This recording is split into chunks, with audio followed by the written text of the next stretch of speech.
வாழ்க வையகம், வாழ்க வையகம், வாழ்க வளமுடன். குருநாமம் வாழ்க, குருவே துணை. இன்றைய சிந்தனைக்கு ஆராய்ச்சிக்கு வேதாத்திரியமும் திரையுலகமும் என்ற தலைப்பிலே சில கருத்துக்களை காண இருக்கிறோம். அந்த நிகழ்வு தொடங்குவதற்கு முன்பாக உலக சமுதாய சேவா சங்கத்தினுடைய தலைவர் திரு SKM மயிலானந்தன் ஐயா அவர்களுக்கும், இன்றைய நிகழ்ச்சி தொகுப்பாளர் அவர்களுக்கும், இன்று இணைய வழியில் இணைந்துள்ள அனைத்து அன்பர்களுக்கும் நன்றியையும் வணக்கத்தையும் வாழ்த்துக்களையும் தெரிவித்துக் கொண்டு இன்றைய உரையை தொடங்குகிறேன். வேதாத்திரியமும் திரையுலகமும் என்ற தலைப்பிலே இரண்டையும் ஒப்பிட்டு பல்வேறு விதமான கருத்துக்களை நாம் பார்த்து கொண்டு வருகிறோம். அந்த வகையிலே இன்றைக்கு நாம் பார்க்க இருப்பது, அருட்தந்தை அவர்கள் ஆரம்ப காலத்திலே பயிற்சி முறைகளிலே பல்வேறு விதமான மாற்றங்களை செய்து கொண்டே வந்தார்கள். இது முழுமையான இப்பொழுதுள்ள வடிவத்துக்கு கொண்டு வருவதற்கு முன்பாக காலகட்டத்துக்கு தகுந்தது மாதிரியான சில மாற்றங்களை செய்து கொண்டே வந்தார்கள். ஆரம்பத்தில் எப்படி இருந்தது என்று கேட்டா, அகத்தாய்வு பயிற்சி, சிறப்பு பயிற்சி இருந்தது. அதற்கு பிறகு நேரடியாக ஆசிரியர் பயிற்சி என்று இருந்தது. ஆனால் கொஞ்சம் காலம் கழித்து ஐயா அவர்கள் ஆசிரியர் பயிற்சிக்கு முன்பாக பிரம்மஞான பயிற்சி என்கின்ற ஒரு பயிற்சியை நடத்த ஆரம்பித்தார்கள். அப்படி நடத்த ஆரம்பிக்கும் போது அந்த பயிற்சியும் ஆசிரியர் பயிற்சி, அருள்நிதியர் பயிற்சியர் போல அந்த பயிற்சியும் ஆழியாரில் மட்டுமே நடத்தப்பட்டு வந்தது. முதலாக 1995 அருட்தந்தையினுடைய பிறந்த நாள் விழா, உலக அமைதி தின விழா, கும்பகோணம் அறிவு திருக்கோயில் திறப்பு விழா, இந்த மூன்றும் இணைந்து நடத்தப்பட்டது. அப்படி நடத்தப்பட்ட பொழுது முதலாக பிரம்மஞான பயிற்சி வகுப்பானது ஆழியாரை விட்டு முதலில் வெளியிலே கும்பகோணத்தில் தான் நடத்தப்பட்டது. அந்த பயிற்சியை நடத்தி முடித்தவுடன் பொதுமக்களுக்காக ஒரு கூட்டத்தை ஏற்பாடு செய்ய வேண்டும் என்று ஏற்பாடு செய்திருந்தார்கள். அப்பொழுது அந்த கூட்டமானது ஒரு 6 மணிக்கு தொடங்குவதாக இருந்தது. அன்றைக்கு ஏதோ ஒரு காரணத்தினாலே ஒரு 10 நிமிடங்கள், அதாவது எல்லோரும் வந்து அமர்ந்து விட்டார்கள், அருட்தந்தையும் அமர்ந்திருக்கிறார்கள். ஆனால் விழா அமைப்பாளர்கள் நிகழ்வை தொடங்குவதற்கு சிறிது தாமதப்படுத்தி கொண்டே இருந்தார்கள். உடனே ஐயா அவர்கள் கூப்பிட்டு கேட்கிறார்கள், ஏன் விழா தொடங்குவதற்கு தாமதப்படுத்துகிறீர்கள் என்று. அப்பொழுது அவர்கள் சொன்னார்கள், ஐயா, இன்னும் ஒரு 5 நிமிடம் நாம் பொறுத்து கொண்டோம் என்று சொன்னால், 5 நிமிடம் கழித்து நாம் இந்த நிகழ்வை தொடங்கினோம் என்று சொன்னால் இன்னும் ஒரு 50-60 பேர் வந்து விடுவார்கள் என்று சொன்னார்கள். அப்பொழுது அருட்தந்தை அவர்கள் கேட்டார்கள், இப்பொழுது எவ்வளவு பேர் இருக்கிறார்கள் என்று கேட்டார்கள். அப்பொழுது சொன்னார்கள், அந்த விழாவானது ராயா மஹால் என்று சொல்லக்கூடிய திருமண மண்டபத்திலே நடந்தது. திருமண மண்டபம் முழுமையும் நிறைந்து வெளியிலே அந்த பார்க்கிங் என்று சொல்லக்கூடிய ஏரியாவிலேயும் நாற்காலிகள் போடப்பட்டு மக்கள் அமர்ந்திருந்தார்கள். பெரிய திரை, வெளியிலே இருப்பவர்கள் தெரிய வேண்டும் என்பதற்காக திரையும் அமைக்கப்பட்டிருந்தது. அப்பொழுது விழா அமைப்பாளர்கள் சொல்கிறார்கள், 300 பேர் இப்பொழுது இருப்பார்கள் என்று. அப்பொழுது அருட்தந்தை அவர்கள் சொன்னார்கள், வராமல் அல்லது தாமதமாக வருவார்கள் என்று எதிர்பார்க்கக்கூடிய ஒரு 50-60 பேருக்காக உரிய நேரத்தில் வந்திருக்கக்கூடிய 300 பேருடைய நேரத்தை ஏன் வீணடிக்கிறீர்கள்? இப்படி ஒருபோதும் செய்யாதீர்கள், உடனடியாக விழாவை தொடங்குங்கள் என்று சொல்லி உடனடியாக விழாவை தொடங்க அவர்கள் உத்தரவிட்டார்கள். அதன்படி விழா தொடங்கி சிறப்பாக நடைபெற்றது. எனவே இந்த காலம் தவறாமை என்று சொல்லக்கூடிய அந்த பண்பானது அருட்தந்தை அவர்கள் மிக முக்கியமாக வலியுறுத்தினார்கள். அருட்தந்தை அவர்கள் ஆசிரியர் பயிற்சியில எல்லாம் சொல்லக்கூடிய விஷயம் என்ன என்று கேட்டா, சபைக்காக நாம் காத்திருக்கலாம், ஒருபோதும் சபை நமக்காக காத்திருக்க கூடாது என்று சொல்வார்கள். எப்பொழுதும் ஒரு விழா என்று சொன்னால் அல்லது மனவளக்கலையினுடைய நிகழ்ச்சி என்று சொன்னால் அது குறிப்பிட்ட நேரத்துக்கு தொடங்கி குறிப்பிட்ட நேரத்தில் முடிய வேண்டும். ஒருவேளை ஏதோ ஒரு காரணத்தினால் குறிப்பிட்ட நேரத்தில் தொடங்க முடியவில்லை என்று சொன்னாலும் குறிப்பிட்ட நேரத்திற்கு முடித்து விடுங்கள் என்று சொல்வார்கள். இதற்கு காரணம் என்ன என்று சொன்னா, எல்லோரும் இல்லறத்திலே இருக்கக்கூடியவர்கள். நாம் மன்றத்துக்கு செல்வதற்கு முன்பு சொல்லியிருப்போம், இத்தனை மணிக்கு விழா தொடங்கும், இத்தனை மணிக்கு திரும்ப வந்து விடுவோம் என்று. ஆனால் நாம் அத்தனை மணிக்கு திரும்ப வரவில்லை என்று சொன்னால், அடுத்த முறை நாம் மன்றத்திற்கு செல்கிறோம் என்று சொன்னால் வீட்டிலே உள்ளவர்கள், இவர் இப்பொழுது போனால் எப்பொழுது வருவாரோ என்று ஒரு சலிப்பு அவர்களுக்கு ஏற்பட்டுவிடும். அதனால்தான் அருட்தந்தை அவர்கள் குறிப்பிட்ட நேரத்திலே தொடங்கி குறிப்பிட்ட நேரத்திலே முடிவடைய வேண்டும் என்கின்ற அந்த காலம் தவறாமை என்று சொல்லக்கூடிய பண்பை மிக உயர்வாக மதித்து வந்தார்கள். இதை ஒட்டி திரைத்துறை சார்ந்த ஒரு செய்தியை நாம் பார்க்க இருக்கிறோம். நடிகர் திலகம் சிவாஜி கணேசன் அவர்கள் இந்த காலம் தவறாமை என்பதை மிக கடுமையாக பின்பற்றியவர் என்று சொல்வார்கள். அப்படி அவர் நம்முடைய இயக்குனர், நம்முடைய ஆனந்த வாழ்க்கை திரைப்படத்திலே நடித்திருக்கக்கூடிய அந்த பாக்யராஜ் அவர்கள் வந்து ஒரு திரைப்படத்தை இயக்கினார், தாவணி கனவுகள் என்று சொல்லி. அந்த திரைப்படத்தை இயக்குகிற பொழுது ஒரு நாளைக்கு சிவாஜி கணேசன் அவர்களுக்கு 9 மணி, காலை 9 மணிக்கு உங்களுக்கு படப்பிடிப்பு என்று சொல்லி இருக்கிறார். எப்பொழுதுமே ஒரு அரை மணி நேரம் முன்பாக சிவாஜி கணேசன் அவர்கள் வந்து விடுவார்கள் படப்பிடிப்பு தளத்திற்கு. அப்படி அவர் 8:30 மணிக்கு வருகிறார். ஆனால் அங்கே பார்த்தால் ஏற்கனவே படப்பிடிப்பு தொடங்கி நடந்து கொண்டிருக்கிறது. நடந்து கொண்ட உடனே அங்க இருக்கிறவர்களை அழைத்து கேட்கிறார், என்ன படப்பிடிப்பு நடந்து கொண்டிருக்கிறது என்று. அப்பொழுது சொல்கிறார்கள், இது மாதிரி இயக்குனர் வந்து விட்டார், நீங்கள் சம்பந்தப்படாத ஒரு காட்சியை படமாக்கி கொண்டிருக்கிறார் என்று சொன்னார்கள். உடனே சரி என்று அவர் ஒன்றும் சொல்லவில்லை. சரி என்று அவருடைய காட்சிக்கு உரிய நேரம் வந்தவுடன் நடித்து கொடுத்து விட்டு போய்விட்டார். இப்பொழுது அடுத்த நாள் எத்தனை மணிக்கு படப்பிடிப்பு இருக்கிறது என்று கேட்கிறார். அப்படி கேட்கும்போது சொல்கிறார்கள் 9 மணிக்கு என்று சொல்லி. இவர் என்ன செய்கிறார் என்று கேட்டா, இன்னைக்கு எத்தனை மணிக்கு படப்பிடிப்பு தொடங்கியது என்று கேட்கிறார். 7 மணிக்கு என்று சொல்கிறார்கள். உடனே மறுநாள் அவர் என்ன செய்கிறார், இவருக்கு உரிய அந்த காட்சி எடுக்கப்படக்கூடியது 9 மணி. ஆனாலும் இவர் என்ன செய்கிறார், ஒரு 6:30 மணிக்கெல்லாம் வந்து விடுகிறார். இயக்குனரே பார்த்தீர்கள் என்று சொன்னா ஒரு 6:45 மணிக்கு தான் வருகிறார். வரும்போது சொல்கிறார், ஐயா உங்களுக்காக சிவாஜி கணேசன் வந்து காத்திருக்கிறார் என்று. இவருக்கு தூக்கி வாரி போட்டது. அவருக்கு உரிய காட்சி 9 மணிக்குத்தான். நாம் படப்பிடிப்பு தொடங்க வேண்டியது 7 மணிக்கு. இவர் ஏன் 6:30 வந்து உட்கார்ந்திருக்கிறார் என்று ஐயாவிடம் சென்று கேட்கிறார். என்ன ஐயா சீக்கிரமாக வந்து விட்டார்கள் என்று. நீ நேற்றைக்கு நான் வருவதற்கு முன்பாகவே படப்பிடிப்பை தொடங்கி விட்டாய். பார்ப்பவர்கள் என்ன நினைத்துக் கொள்வார்கள்? இப்பொழுதெல்லாம் சிவாஜி கணேசன் உரிய நேரத்தில் படப்பிடிப்பு வருவதில்லை என்று நினைத்துக் கொள்வார்கள் அல்லவா? அதனால் என்னுடைய சம்பந்தப்படாத காட்சியாக இருந்தாலும் அந்த படத்திலே இருக்கக்கூடிய படப்பிடிப்பு நடப்பதற்கு முன்பாக வந்து விடுவது என்னுடைய வழக்கம். அதன்படியே நான் வந்து விட்டேன் என்று சொன்னார்கள். எனவே இந்த காலம் தவறாமை என்று சொல்லக்கூடியதை மிக கடுமையாக பின்பற்றியதால் தான் அவருக்கு நிறைய படங்களிலே நடிக்கக்கூடிய வாய்ப்புகள் இருந்தது என்பதை நாம் பார்க்கிறோம். அதே போல தெலுங்கிலே இருந்த என் டி ராமராவ் அவர்கள், அவரை பற்றிய ஒரு செய்தி, எப்படி காலம் தவறாமை அவர் பின்பற்றினார் என்று. இந்த உச்சத்திலே இருக்கக்கூடியவர்களுடைய வாழ்க்கையில அவர்கள் கடைபிடிக்கக்கூடிய சில விஷயங்கள், ரகசியங்கள் என்று கூட சொல்லலாம். ஆனால் எல்லோருக்கும் தெரிந்த ரகசியம் என்று சொல்வார்கள். அதே போல அவரும் அந்த காலம் தவறாமை என்பதை மிக கடுமையாக பின்பற்றினார். ஒரு முறை அவர் மிக அதிகமான படங்களிலே ஒப்புக்கொண்டு நடித்துக் கொண்டிருக்கிறார். நடித்துக் கொண்டிருக்கும் போது தமிழிலே வெளிவரக்கூடிய குமுதம் வார இதழில் இருந்து ஒரு அன்பர் சென்று, ஒரு நிருபர் சென்று சொல்கிறார், எங்களுடைய வார இதழுக்கு நீங்கள் ஒரு பேட்டி கொடுக்க வேண்டும் என்று சொல்கிறார். அப்பொழுது சொல்கிறார், எனக்கு இப்பொழுது நேரம் மிகவும் குறைவாக இருக்கிறது என்று சொல்லிவிட்டு சரி என்று உதவியாளரை அழைத்து கேட்கிறார். அப்பொழுது அவர் சொல்கிறார், இது மாதிரி அடுத்த வாரத்திலே கொஞ்சம் ஏதாவது கொஞ்சம் அட்ஜஸ்ட் செய்து கொடுக்கலாம் என்று சொல்கிறார். அப்படி சொல்கிற பொழுது சரி என்று அந்த நிருபரை மறுபடியும் அழைத்து சொல்கிறார், நான் அடுத்த வாரம் புதன்கிழமை 4:30 மணிக்கு நீங்கள் வந்து விடுங்கள் என்று சொல்கிறார். இப்பொழுது நிருபர் நினைத்துக் கொள்கிறார், 4:30 என்றால் என்ன, சாயந்தரம் தான் இருக்கும், காலையிலேவாக இருக்க போகிறது என்று சொல்லி, இருந்தாலும் எதற்கும் ஒரு தடவை உறுதிப்படுத்திக் கொள்வோம் என்று சொல்லி, ஐயா சாயந்தரம் 4:30 மணிக்கா என்று கேட்கிறார். இவர் சொல்ல, இல்ல காலையில 4:30 மணிக்கு அப்படின்னார். இவருக்கு தூக்கி வாரி போட்டது. இருந்தாலும் பரவாயில்லை, நமக்கு அவர் அந்த அனுமதி கொடுத்திருக்கிறாரே என்று சொல்லி சரி என்று சொல்லி விடுகிறார். உடனே இவர் என்ன செய்கிறார், அந்த புதன்கிழமை காலை 4:15 மணிக்கு அங்கே செல்கிறார். சென்ற உடனே நிருபருடைய மனதிலே, அவரே எழுதியிருந்த செய்தி இது, அவர் மனதிலே நினைத்து கொண்டாராம், 4:30 மணிக்கு எங்கே இவர் இன்டர்வியூ கொடுக்க போறார், இனிதான் அவர் எழுந்திருப்பார், நாம் வந்து விட்டோம் என்று சொன்ன பிறகு அவர் முகம் அலம்பிக் கொண்டு அந்த தூக்க கலக்கத்தோடு எழுந்து வருவார். நாம் தான் ஏற்கனவே அவருடைய புகைப்படங்கள் எல்லாம் எடுத்து வைத்திருப்பதனால இப்பொழுது புகைப்படம் எடுக்க வேண்டிய தேவையில்லை. எனவே நாம் அவருடைய நேர்காணலை மாத்திரம் கேள்விகளை கேட்டு பதில்களை எழுதி கொண்டு சென்று விடலாம் என்று சொல்லி அவர் அமர்ந்திருக்கிறார். அப்பொழுது உதவியாளர் வந்து, நீங்கள் தேநீர் அருந்துங்கள், ஐயா இப்பொழுது வந்து விடுவார் என்று சொல்கிறார். மிகச்சரியாக 4:30 மணிக்கு வருகிறார். எப்படி வருகிறார் என்று கேட்டா, முழுவதுமாக அந்த கிருஷ்ணருடைய வேடம் அணிந்த அந்த ஒப்பனை முழுவதுமாக செய்து முடித்து விட்டு வருகிறார். வந்த உடனே இவர் வணக்கம் சொல்வதற்காக கும்பிடுகிறார். கும்பிட்ட உடனே மிகவும் ஆச்சரியப்படுகிறார். எப்படி 4:30 மணிக்கு என்றால், அப்பொழுது அவர் சொல்கிறார், என் டி ராமராவ் அவர்கள் சொல்கிறார்கள், இன்றைக்கு எனக்கு படப்பிடிப்பு 6 மணிக்கு இருக்கிறது, உங்களுடைய அந்த நேர்காணலானது ஒரு 5:30 மணிக்கு முடியும், நான் இங்கிருந்து அங்கே போவதற்கு ஒரு 1/2 மணி நேரம் ஆகும், குறித்த நேரத்தில் போக வேண்டும், ஆனால் அங்கே நான் வந்து கிருஷ்ணருடைய வேடத்திலே இன்றைக்கு நடிக்கிறேன், அங்கே போய் ஒப்பனை செய்து கொள்வது என்பது தாமதமாகும் என்பதற்காக காலையிலே நான் எழுந்து ஒரு 2:30 மணிக்கு எழுந்து முழுவதுமாக ஒப்பனை செய்து கொண்டு இருக்கிறேன் என்று சொன்னார். எனவே அந்த படப்பிடிப்புக்குரிய உரிய நேரத்திலே நடத்தப்பட வேண்டும் என்பதற்காக காலம் தவறாமை என்பதை அவர்கள் எந்த அளவுக்கு கடைபிடித்தார்கள் என்பதை இந்த செய்தியின் மூலம் நாம் தெரிந்து கொள்ளலாம். அதே போல இன்னும் ஒரு செய்தி என்ன என்று கேட்டால், நன்றி உணர்வு என்று சொல்லக்கூடிய ஒரு விஷயம். இதிலே அருட்தந்தை அவர்கள் பார்த்தீர்கள் என்று சொன்னால், எனது வாழ்க்கை விளக்கம் என்கின்ற நூலிலே பல்வேறு விதமான செய்திகளை குறிப்பிடுகிறார்கள். 2 செய்திகளை மாத்திரம் நான் இந்த இடத்திலே நான் குறிப்பிட விரும்புகிறேன். முழுவதுமாக எல்லோரும் வாழ்க்கை வரலாறை படித்திருப்பார்கள், அதனால சுருக்கமாக நான் சொல்கிறேன்.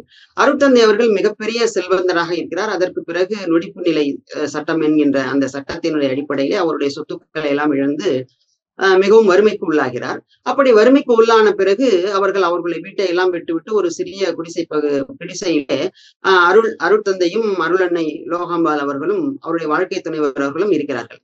அப்படி இருக்கிற பொழுது என்ன ஆகிறது என்று கேட்டா, அடிக்கடி நீதிமன்றத்துக்கு போக வர வேண்டியிருக்கிறது. அவர்கள் புட்டு வியாபாரம் செய்து விட்டுக் கொண்டிருந்தார்கள். அதில் மிகவும் சொற்ப வருமானம் தான் கிடைத்தது. அது அவர்களுடைய வாழ்க்கையை நடத்துவதற்கே சிரமமான கதியிலே வாழ்க்கையை நடத்துவதற்கு உரியதாக இருந்தது. அதனாலே அவ்வப்போது அவருக்கு சந்தன்மால் சவுகர் என்று சொல்லக்கூடியவர் அடிக்கடி அவருக்கு பண உதவி செய்து கொண்டிருந்தார். அப்படி பண உதவி செய்யும் போது ஐயா அவர்கள் சொல்கிறார்கள், எனக்கு என்னுடைய நிதி நிலைமை சீரான பிறகு இந்த பணத்தை நீங்கள் கண்டிப்பாக திரும்ப வாங்கிக் கொள்ள வேண்டும் என்று சொல்லி அந்த பணத்தை அவர்களிடமிருந்து பெற்றுக்கொள்கிறார்கள். பெற்றுக்கொண்டு அவர்கள் அவருடைய அந்த கஷ்டமான ஜீவனத்தை நடத்தி கொண்டே இருக்கிறார். அப்படி நடத்தி கொண்டே இருக்கிற பொழுது கண்ணப்பர் என்று சொல்லக்கூடிய ஆத்தனஞ்சேரி கண்ணப்ப முதலியார் என்று சொல்லக்கூடியவர் ஒரு 250 ரூபாய் கொடுத்து அவருக்கு உதவி செய்கிறார். அதற்கு பிறகு அந்த சிரமகதியிலிருந்து அவரால் மீண்டு வர முடியவில்லை. அதனாலே அவர் ஒரு நாளைக்கு சொல்கிறார், இது மாதிரி நான் சந்தன்மால் சவுக்கரிடம் சொல்கிறார், நான் நெல் வாங்கி அதை அரைத்து விற்றோம் என்று சொன்னால் ஒரு வண்டிக்கு ஒரு 25 ரூபாய் கிடைக்கும். அதனால எனக்கு கொஞ்சம் பண உதவி செய்யுங்கள் என்று சொல்கிறார். அப்படி சொன்ன உடனே அவர் எந்த மறுபேச்சும் பேசவில்லை. நேரடியாக உள்ளே செல்கிறார். பீரோவை திறந்து ஒரு 1000 ரூபாய் கொண்டு கொடுத்து விடுகிறார். மீண்டும் அவர் அந்த நெல் அரைத்து விற்கக்கூடிய அந்த பணியை செய்து ஒரு குறிப்பிட்ட அளவுக்கு பொருளாதாரத்துறையிலே முன்னேறினேன் என்று சொல்லி அருட்தந்தை அவர்கள் எழுதுகிறார்கள். எதற்காக இதை சொல்கிறேன் என்று சொன்னா, இந்த செய்தியை அவர் குறிப்பிட வேண்டிய அவசியம் இல்லை. எனது வாழ்க்கை விளக்கத்திலே அவர் இந்த செய்தியை குறிப்பிடவில்லை என்றால் நமக்கு தெரியாது. ஆனால் ஒரு கஷ்டமான காலகட்டத்திலே நமக்கு உதவிய ஒருவரை நாம் நினைவில் வைத்துக் கொள்ள வேண்டும், ஒரு நன்றி பாராட்ட வேண்டும் என்கின்ற தன்மை அவருக்கு இயல்பாக இருந்த காரணத்தினாலே தான் அந்த செய்தியை அவர் இதிலே குறிப்பிட்டிருக்கிறார். அதே போல பார்த்தீர்கள் என்று சொன்னா, திரைத்துறையில இருக்கக்கூடியவர்கள், நன்றி பாராட்டக்கூடியவர்கள் எவ்வளவு பேர் இருக்கிறார்கள் என்று பார்த்தோம் என்று சொன்னா, நிறைய பேர்கள் நமக்கு தெரிந்த செய்தி கிடைத்த வகையிலே ஒரு அன்பருடைய நேர்காணலில் இருந்து எடுத்த செய்தி இது. டி.கே. கலா என்று சொல்லக்கூடியவர்கள் பின்னணி பாடகி, நடிகை, பிறகு பின்னணி குரல் கொடுக்கக்கூடியவர்கள், டப்பிங் குரல் கொடுக்கக்கூடியவர்கள். அவர்கள் என்ன செய்கிறார்கள் என்று கேட்டா, ஒரு 13 வயது இருக்கிற பொழுது ஒரு திரைப்பட பாடல் பாடுகிறார்கள். தாயிற் சிறந்த கோயிலும் இல்லை, தந்தை சொல்மிக்க மந்திரம் இல்லை என்கின்ற பாடலை பாடுகிறார்கள். அவருடைய தாயார் சண்முக சுந்தரி என்று சொல்லக்கூடியவர்கள் நடிகை. எனவே அவர்கள் மூலமாக அவருக்கு வாய்ப்பு கிடைக்கிறது, பாடுகிறார்கள். அதற்கு பிறகு என்ன ஆகிறது என்று கேட்டா, அந்த கதாபாத்திரத்திலே நடித்த அந்த சிறுவன் தெலுங்கு தாய்மொழியாக கொண்டவன். அவனுடைய உச்சரிப்பு தமிழிலே சரியாக இல்லை என்பதற்காக அந்த பாத்திரத்துக்கும் அந்த டி.கே. கலா என்பவர்களையே பின்னணி குரல் கொடுக்க சொல்கிறார்கள். எனவே அந்த பின்னணி குரல் அவர் கொடுக்கிறார். அதற்கு பிறகு ஒரு 15-16 வயது ஆகிறது. அப்பொழுது பின்னணி குரல், அதாவது கதாநாயகிகளுக்கு பாட வேண்டும் என்பதற்காக வாய்ப்பு கேட்கிறார்கள். அப்படி வாய்ப்பு கேட்கும் போது எல்லோரும் இவர் குழந்தைக்காக பாடியவர், குழந்தைகளுக்காக பின்னணி பேசியவர் என்பதற்காக எல்லோரும் வாய்ப்பை மறுக்கிறார்கள். அப்பொழுது சண்முக சுந்தரி அம்மா, அதாவது அவருடைய தாயார் என்ன செய்கிறார்கள் என்று கேட்டா, மக்கள் திலகம் எம்ஜிஆர் அவர்களிடத்திலே சென்று, என்னுடைய பெண் நன்றாக பாடுவாள், ஒரு கலைஞர், ஒப்பனை கலைஞர், அந்த கலைஞருடைய பின்னணி குரல் கொடுக்கக்கூடிய கலைஞர் ஜெகதீசன் என்று பெயர், அவருடைய இல்லத்தினுடைய திருமண விழாவுக்கு எம்ஜிஆர் அவர்களை அழைத்திருக்கிறார்கள். அப்பொழுது சண்முக சுந்தரி அவர்கள் சென்று எம்ஜிஆர் இடத்துல சொல்கிறார்கள், என்னுடைய மகள் அந்த நிகழ்விலே பாட இருக்கிறார், நீங்கள் அந்த பாட்டை கேட்க வேண்டும், அவளுக்கு ஒரு வாய்ப்பு கொடுக்க வேண்டும் என்று சொல்கிறார்கள். சாதாரணமாக திருமணத்திற்கு மிக முக்கிய விருந்தினர்கள் சென்றார்கள் என்று சொன்னா, சிறிது நேரம் அந்த மரியாதை நிமித்தமாக போய் மணமக்களை வாழ்த்திவிட்டு அன்பளிப்பு கொடுத்து விட்டு வளர்ந்து விடுவார்கள். ஆனால் அன்றைக்கு எம்ஜிஆர் அவர்கள் அந்த நிகழ்விலே இருந்து முழுமையாக அந்த கச்சேரியை கேட்டு ரசிக்கிறார். அதற்கு பிறகு அவருக்கு ஒரு வாய்ப்பு கொடுக்கிறார். அவருக்கு ஒரு பாடல் பாடுவதற்கு எல்லோரும் மறுக்கிறார்கள். அந்த இசையமைப்பாளர் கூட சொல்கிறார், மிகவும் சிறிய பெண்ணாக இருக்கிறார், கதாநாயகனுடைய குரலுக்கு பொருத்தமாக இருக்குமா என்று. எம்ஜிஆர் வற்புறுத்தவே அவருக்கு அந்த வாய்ப்பு கிடைக்கிறது.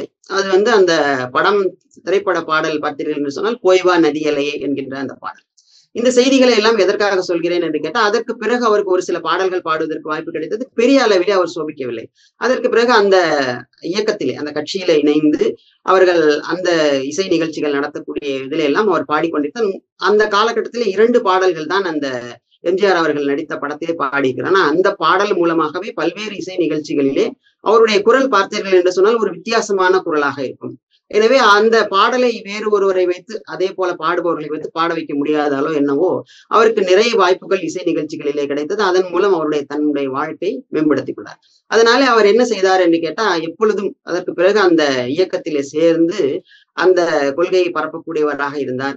அதற்கு பிறகும் பார்த்தீர்கள் என்று சொன்னால் பேச்சுக்கலைக்கான பட்டறை வகுப்பிலே கலந்து கொண்டு அந்த கட்சிக்காக பிரசாரம் செய்தார். அது ஒரு பெரிய இயக்கம். இவர் இல்லை என்று சொன்னால் அந்த இயக்கத்துக்கு எதுவும் குறைவு வந்து விடப்போவதில்லை.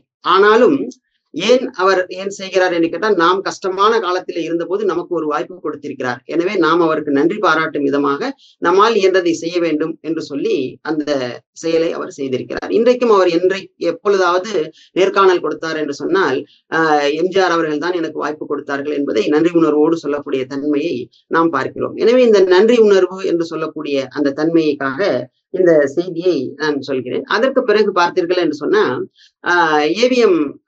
ஏவி மெய்யப்ப செட்டியார் அவர்களை பற்றி திரையுலகம், வேதா திரையுலகம் பாகம் 1 நான் சில செய்திகளை குறிப்பிட்டிருந்தேன். அதுல ஏவிஎம் சரவணன் அவர்கள் ஒரு நேர்காணலில் குறிப்பிட்ட ஒரு செய்தி. அவர் என்ன சொல்கிறார் என்று கேட்டா, அவருடைய தந்தையார் மெய்யப்ப செட்டியார் அவர்கள் சில நபர்களுடைய இயக்குனர்கள், இசையமைப்பாளர் இவர்களுடைய பெயர்களை எல்லாம் குறிப்பிட்டு, இவர்கள் எல்லாம் நமக்கு நிறைய உதவி செய்திருக்கிறார்கள், இவர்களால் நாம் நிறைய சம்பாதித்திருக்கிறோம். எனவே அவர்கள் ஒரு கஷ்டமான காலகட்டத்தில் இருக்கும்போது அவர்களுக்கு நீ உதவ வேண்டும். ஆனால் அவர்களுடைய தன்மை என்ன என்று கேட்டால், அவர்கள் யாரிடத்திலும் உதவியை பெற்றுக்கொள்ள மாட்டார்கள். எனவே அவர்களுக்கு உதவி செய்கிறோம் என்பது தெரியாத அளவுக்கு நீ உதவி செய்ய வேண்டும் என்பதாக சொல்கிறார். சரி என்று இந்த செய்தியை அவர் மனதிலே வைத்துக் கொள்கிறார். அப்படி மனதிலே வைத்துக் கொண்டு என்ன செய்கிறார் என்று கேட்டா, MS விஸ்வநாதன் அவர்கள் பிற்பாடு கொஞ்சம் சிரமகதியில இருக்கும்போது அவருக்கு ஒரு வாய்ப்பு கொடுக்கிறார். ஆனால் அவரே மறுக்கிறார். ஏன் என்று சொன்னா, காலகட்டத்துக்கு தகுந்தது மாதிரி எல்லாம் மாறிக்கொண்டே வருகிறது. இப்பொழுது நான் ஒரு படத்துக்கு இசையமைத்தால் அது வணிக ரீதியாக அது வெற்றி பெறுவதற்கு உங்களுக்கு ஒருபோதும் உதவி செய்யாது, வேண்டாம் என்று சொல்லி மறுக்கிறார். அப்படி அவர் மிகவும் மறுத்ததினாலே, சரி இந்த படத்திலே இளையராஜாவோடு இணைந்து நீங்களும் இசையமையுங்கள் என்று சொல்லி இசையமைக்க வைக்கிறார். இளையராஜா அவர்களும் ஒரு பெருந்தன்மையாக என்ன சொல்கிறார், எல்லா பாடல்களுக்கும் நீங்களே டியூன் போடுங்கள், நான் அந்த ஆர்கெஸ்ட்ரா என்று சொல்லக்கூடியதை மாத்திரம் செய்கிறேன் என்று சொல்லி செய்கிறார்.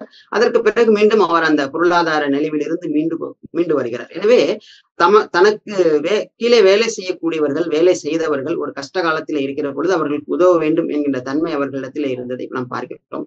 அதே போல எனது வாழ்க்கை விளக்கத்திலே அருட்தந்தை அவர்கள் சொல்லக்கூடிய செய்தி என்ன என்று கேட்டா, அருட்தந்தை அவர்கள் நிறைய கிட்டத்தட்ட 1.25 லட்சம் ரூபாய் அளவுக்கு விற்பனை செய்யக்கூடிய அளவுக்கு அந்த தறி பட்டு அல்ல, கைத்தறி லுங்கிகளை செய்து வியாபாரம் செய்து கொண்டிருந்தார். அப்படி செய்து கொண்டிருக்கும் போது பார்த்தீர்கள் என்று சொன்னா, அவர் தன்னுடைய உபயோகத்துக்காக ஒரு மகிழுந்து கார் வைத்திருந்தார். அது இல்லாமல் தொழிலாளர்கள் அவர்களுடைய உபயோகத்திற்காக பெட்ரோல் எரிபொருள் நிரப்பி ஒரு ஓட்டுநரை பணிக்கு அமர்த்தி எப்பொழுதும் தயார் நிலையில் வைத்திருந்தார். ஏனென்று சொன்னா, யாருக்கேனும் உடல்நலம் சரியில்லை அல்லது பிரசவ காலம் என்று சொன்னால் அந்த தொழிலாளர்கள் ஒரு மாட்டு வண்டியையோ அல்லது வேறு விதமான வாகனங்களை அமர்த்தி கொண்டு மருத்துவமனைக்கு சென்று வருவதிலே இருக்கக்கூடிய சிரமங்களை அவர் உணர்ந்தார். எனவே இந்த உதவியை நாம் அவர்களுக்கு இந்த செயலை செய்ய வேண்டும் என்பதற்காக அருட்தந்தை அவர்கள் பாட்டை செய்து வைத்திருந்தார்.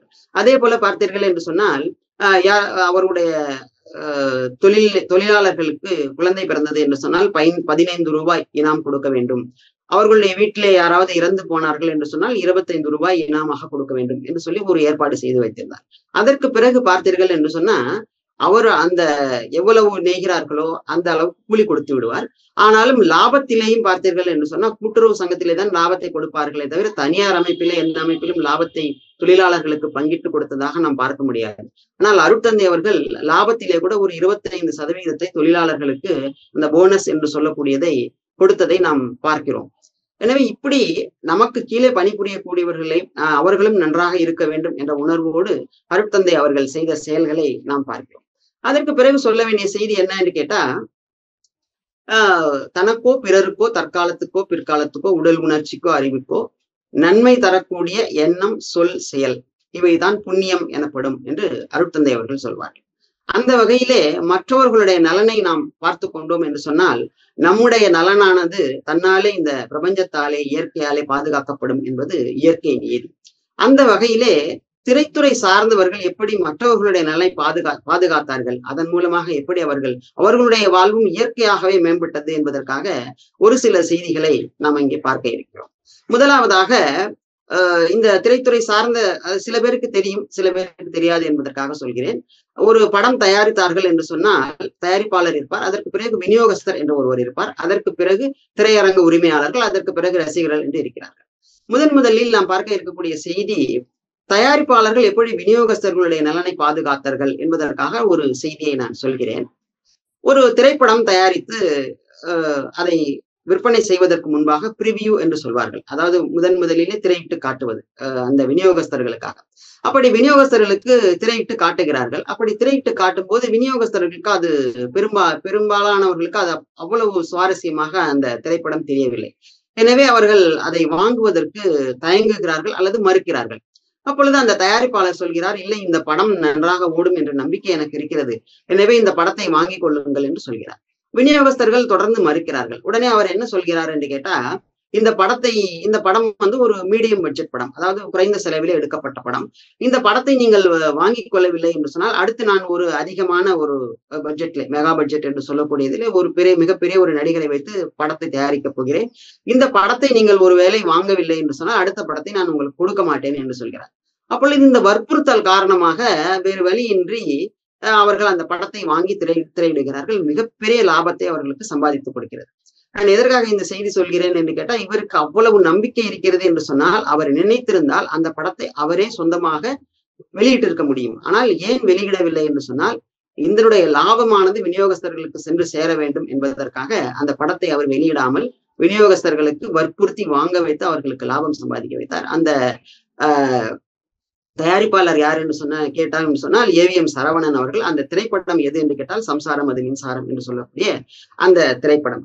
அதற்கு பிறகு பார்த்தீர்கள் என்று சொன்னால் விநியோகஸ்தர்களும் பார்த்தீர்கள் என்று சொன்னால், ஒரு விநியோகஸ்தர் இன்னொரு விநியோகஸ்தர்களுக்கு ஒரு நன்மை செய்ய வேண்டும் என்பதற்காக சில செயல்களை செய்து கொண்டிருந்தார்கள். எப்படி என்று கேட்டா, ஒரு படம், இப்போ தயாரிப்பாளர் விநியோகஸ்தருக்கு பணம் கொடுக்கிறார்கள் அல்லவா, அது உரிமையானது அவர்களிடத்துல ஒரு 3 வருட காலத்துக்கு இருக்கும். மறுபடியும் அந்த உரிமையானது மீண்டும் தயாரிப்பாளருக்கு சென்றுவிடும். அவர் மறுபடியும் அந்த படத்தை அதே விநியோகஸ்தருக்கோ அல்லது வேறு விநியோகஸ்தர்களுக்கோ கொடுக்கலாம். அந்த மாதிரியான ஒரு முறை நிலவுகிறது. அப்படி நிலவுகிற போது இவர்கள் என்ன செய்வார்கள் என்று கேட்டா, பழைய அந்த எம்ஜிஆருடைய திரைப்படங்கள் திரும்ப திரும்ப திரையிடப்படும். அப்படி திரும்ப திரும்ப திரையிடப்பட்டு இன்றைக்கு பெரிய தயாரிப்பாளர்களாக அல்லது மிகப்பெரிய செல்வந்தர்களாக இருக்கக்கூடியவர்கள் எல்லாம் ஒரு காலத்தில் எம்ஜிஆருடைய திரைப்படங்களை வாங்கி விநியோகம் செய்தவர்கள் என்பது குறிப்பிடத்தக்கது. அவர்கள் என்ன செய்தார்கள் என்று கேட்டா, இப்பொழுது உதாரணத்துக்கு என்னிடத்திலே ஒரு படம் வந்திருக்கிறது என்று வைத்துக் கொள்ளுங்கள். அது 3 வருட காலங்களுக்கு என்னிடத்திலே அதனுடைய உரிமை இருக்கும் என்று சொன்னா, நான் அதை பல முறை திரையிட்டு மக்களுக்கு சலிப்பு ஏற்படக்கூடிய வகையிலே செய்யாமல் அந்த படம் என்னிடத்திலே வருகிறது. இப்பொழுது உதாரணமாக 3 வருடங்கள் என்று வைத்துக் கொள்ளுங்க, 25, 26, 27. இந்த 2025, 26, 27க்கு ஜனவரி மாதத்திலிருந்து பட உரிமை இடத்திலே வருகிறது என்று சொன்னா, அந்த 1/1/2025 அன்றைக்கே அந்த படத்தை வெளியிடுவதில்லை. அந்த 36 மாதங்கள் இருக்கிறது என்று சொன்னால் ஒரு 3 முறைதான் அந்த படங்களை வெளியிடுவார்கள்.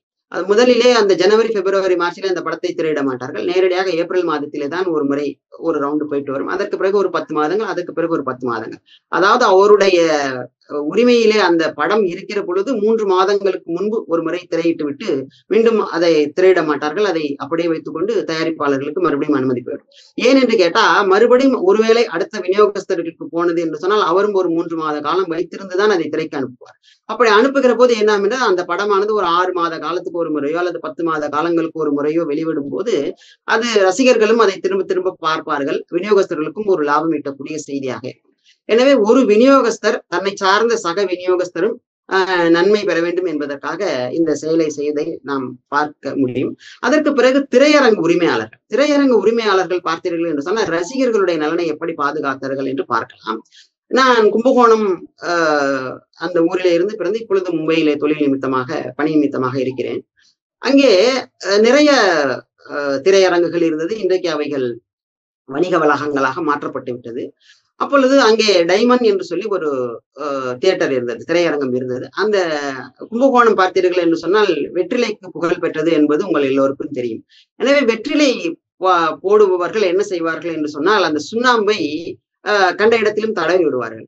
எனவே அவர் என்ன செய்தார் என்று கேட்டா, இந்த சுண்ணாம்பை கண்ட இடத்திலே தடவக்கூடாது என்பதற்காக சுண்ணாம்பு தடவும் பலகை என்று சொல்லிய ஒரு 2-3 இடங்களிலே ஆண்கள் அமரக்கூடிய பகுதியிலும் பெண்கள் அமரக்கூடிய பகுதியிலும் ஒரு மூன்று இடங்களிலே சுண்ணாம்பு தடவும் பலகை என்ற ஒன்று ஏற்படுத்தி வைத்திருந்தார்.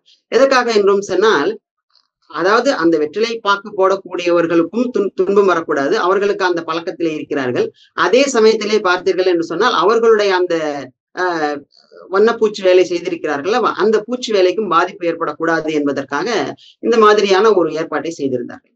அதற்கு பிறகு அங்கே ஒரு மீனாட்சி என்று ஒரு திரையரங்கம் இருந்தது. அந்த திரையரங்கத்திலே பார்த்தீர்கள் என்று சொன்னால் முட்டை போண்டா என்பது மிகவும் புகழ் பெற்றது. அங்கே நானும் என்னுடைய நண்பரும் ஒரு முறை போயிருந்தோம். அந்த படம் கொஞ்சம் சுமாராக இருந்தது. சரி, நாம் இடைவேளை பிறகு நாம் போனோம் என்று சொன்னால் வரிசையில் நிற்க வேண்டியிருக்கும் முட்டை போண்டா சாப்பிடுவதற்கு என்பதற்காக, படம் சிறிது போர் அடிக்கிறது என்பதற்காக ஒரு 15 நிமிடங்கள் முன்பாகவே போய் நின்று சாப்பிட்டுக் கொண்டிருந்தோம். பேசிக் கொண்டிருக்கும் போது கேட்டோம், இந்த பொருட்கள் ஏதாவது மீதமானால் என்ன செய்வீர்கள் என்று கேட்டோம். அப்போ அவர் சொன்ன செய்தி கொஞ்சம் ஆச்சரியமாக இருந்தது. என்ன என்று கேட்டா, ஏதாவது 90% மிச்சமாகாது, விற்று போய்விடும். அப்படி கொஞ்சம் மிச்சமானது என்று சொன்னால் எங்களுடைய தொழிலாளர்களுக்கு நாங்கள் இலவசமாக கொடுத்து விடுவோம். அப்படியும் ஏதாவது மிச்சமானது என்று சொன்னால் அப்படியே கொட்டி விடுவோம் என்று சொன்னார். எங்களுக்கு ஆச்சரியமாக இருந்தது. ஏன் இதை நீங்கள் மறுநாள் பயன்படுத்தினால் என்ன என்று. அப்பொழுது அவர் சொன்ன செய்தி என்னன்னு கேட்டா, திரையரங்கு உரிமையாளர்கள் எங்களுக்கு சொல்லி இருக்கக்கூடிய செய்தி, அது புத்தகைக்கு தான் அவர்கள் எடுத்து நடத்துகிறார்கள். ஆனாலும் என்ன சொல்கிறார்கள் என்று கேட்டா, எங்களுடைய திரையரங்கத்துக்கு வந்து அந்த கேன்டீன் என்று சொல்லக்கூடிய இடத்திலே ஒரு பொருளை சாப்பிட்டு ஒருவருக்கு வயிற்று வலி வந்து விட்டது, வயிற்றுப்போக்கு வந்து விட்டது என்று இருக்கக்கூடாது. எனவே நீங்கள் எங்களுக்கு அந்த புத்தகை என்று சொல்லக்கூடிய தொகையை குறைவாக கொடுத்தாலும் பரவாயில்லை, இங்கே வரக்கூடிய ரசிகர்களுக்கு எந்த விதமான பாதிப்பும் ஏற்படக்கூடாது என்று எங்களுக்கு திரையரங்கு உரிமையாளர்கள் சொல்லி இருக்கிறார்கள், கண்டிப்பாக சொல்லி இருக்கிறார்கள் என்று சொன்னார். எனவே திரையரங்கு உரிமையாளர்கள் எப்படி ரசிகர்களுடைய நலனை பாதுகாத்தார்கள் என்பதை பற்றி நாம் இதிலிருந்து தெரிந்து கொள்ளலாம். அதற்கு பிறகு பார்த்தீர்கள் என்று சொன்னா, தயாரிப்பாளர்களும் எப்படி வந்து ரசிகர்களுடைய நலனை பாதுகாத்துக் கொண்டார்கள் என்று பார்க்கலாம். ஒரு செய்தியை மாத்திரம் பார்க்கலாம். உலகம் சுற்றும் வாலிபன் என்று சொல்லி ஒரு திரைப்படம். அந்த திரைப்படம் பார்த்தீர்கள் என்று சொன்னா, வெளிநாடுகளுக்கெல்லாம் சென்று அந்த திரைப்படத்தை படமாக்கி இருந்தார்கள். அந்த படத்தை திரையிடும் போது எல்லோரும் என்ன சொல்கிறார்கள் என்று கேட்டா, எம்ஜிஆர் அவர்களிடத்திலே சென்று, இந்த தமிழ்நாட்டிலே இருக்கக்கூடிய ரசிகர்கள் அனைவரும் இந்த படத்தை குறைந்தது 2 முறை பார்த்தார்கள் என்று சொன்னால்தான் இதனுடைய அந்த படத்தினுடைய காஸ்ட் என்று சொல்வார்கள் அல்லவா, தயாரிப்பு செலவு, அதற்கு வந்து நமக்கு சரியாக வரும். அதற்கு மேலும் அவர்கள் 3 முறை 4 முறை பார்த்தார்கள் என்று சொன்னால்தான் நான் லாபம் பார்க்க முடியும். எனவே நாம் என்ன செய்யலாம் என்று கேட்டா, அந்த திரையரங்கத்துக்கான அந்த கட்டணம், டிக்கெட் என்று சொல்லக்கூடிய இதனுடைய அந்த விலையை உயர்த்தி விடலாம் என்று ஆலோசனை சொல்கிறார். அப்பொழுது அவர் என்ன சொல்கிறார், நான் வேண்டுமானால் இந்த விலையை குறைத்து உங்களுக்கு கொடுக்கிறேன், நீங்கள் ஒருபோதும் டிக்கெட்டுடைய விலையை உயர்த்தக்கூடாது. ஏன்னா நான் எதற்காக இந்த திரைப்படம் எடுத்திருக்கிறேன் என்று சொன்னால், ஏழை எளிய மக்கள் வெளிநாடுகளை எல்லாம் சுற்றி பார்க்கக்கூடியதற்கு வாய்ப்பு இல்லை. எனவே திரைப்படத்தின் மூலமாகவது காட்சியின் மூலமாகவது அவர்கள் பார்க்க வேண்டும் என்பதற்காகத்தான் நான் இதை எடுத்திருக்கிறேன். எனவே ஒருபோதும் அந்த டிக்கெட்டுடைய விலையை உயர்த்தக்கூடாது என்று சொல்லி கண்டிப்பாக சொன்னார் என்று சொல்லி ஒரு செய்தி இருக்கிறது. எனவே அந்த தயாரிப்பாளர்களும் எப்படி ரசிகர்களுடைய நலனை பாதுகாத்தார்கள் என்பதை பற்றி இந்த செய்தியின் மூலமாக பார்க்கிறோம். இன்னும் ஒரு செய்தி, இதுவும் எம்ஜிஆர் அவர்களை பற்றியதுதான். அவர்கள் வந்து இன்பக் கனவு என்று சொல்லி ஒரு நாடகத்திலே நடித்தார். அதாவது அந்த காலகட்டத்திலே நாடகத்திலிருந்து திரைப்படத்துக்கு வந்தார்கள். ஆனால் திரைப்படத்துக்கு வந்த பிறகுமே கூட தொடர்ந்து நாடகங்களிலே நடித்துக் கொண்டிருந்தார்கள். அவர்கள் அதற்கு சொல்லக்கூடிய காரணம் என்ன என்று கேட்டா, புராண படங்களிலிருந்து சமூக படங்களுக்கு மாறிய ஒரு காலகட்டம். எனவே அந்த ரசிகர்களுடைய மனநிலையை நேரடியாக தெரிந்து கொள்ள வேண்டும் என்பதற்காக தொடர்ந்து நாடகங்களிலும் அவர்கள் நடித்துக் கொண்டிருந்தார்கள்.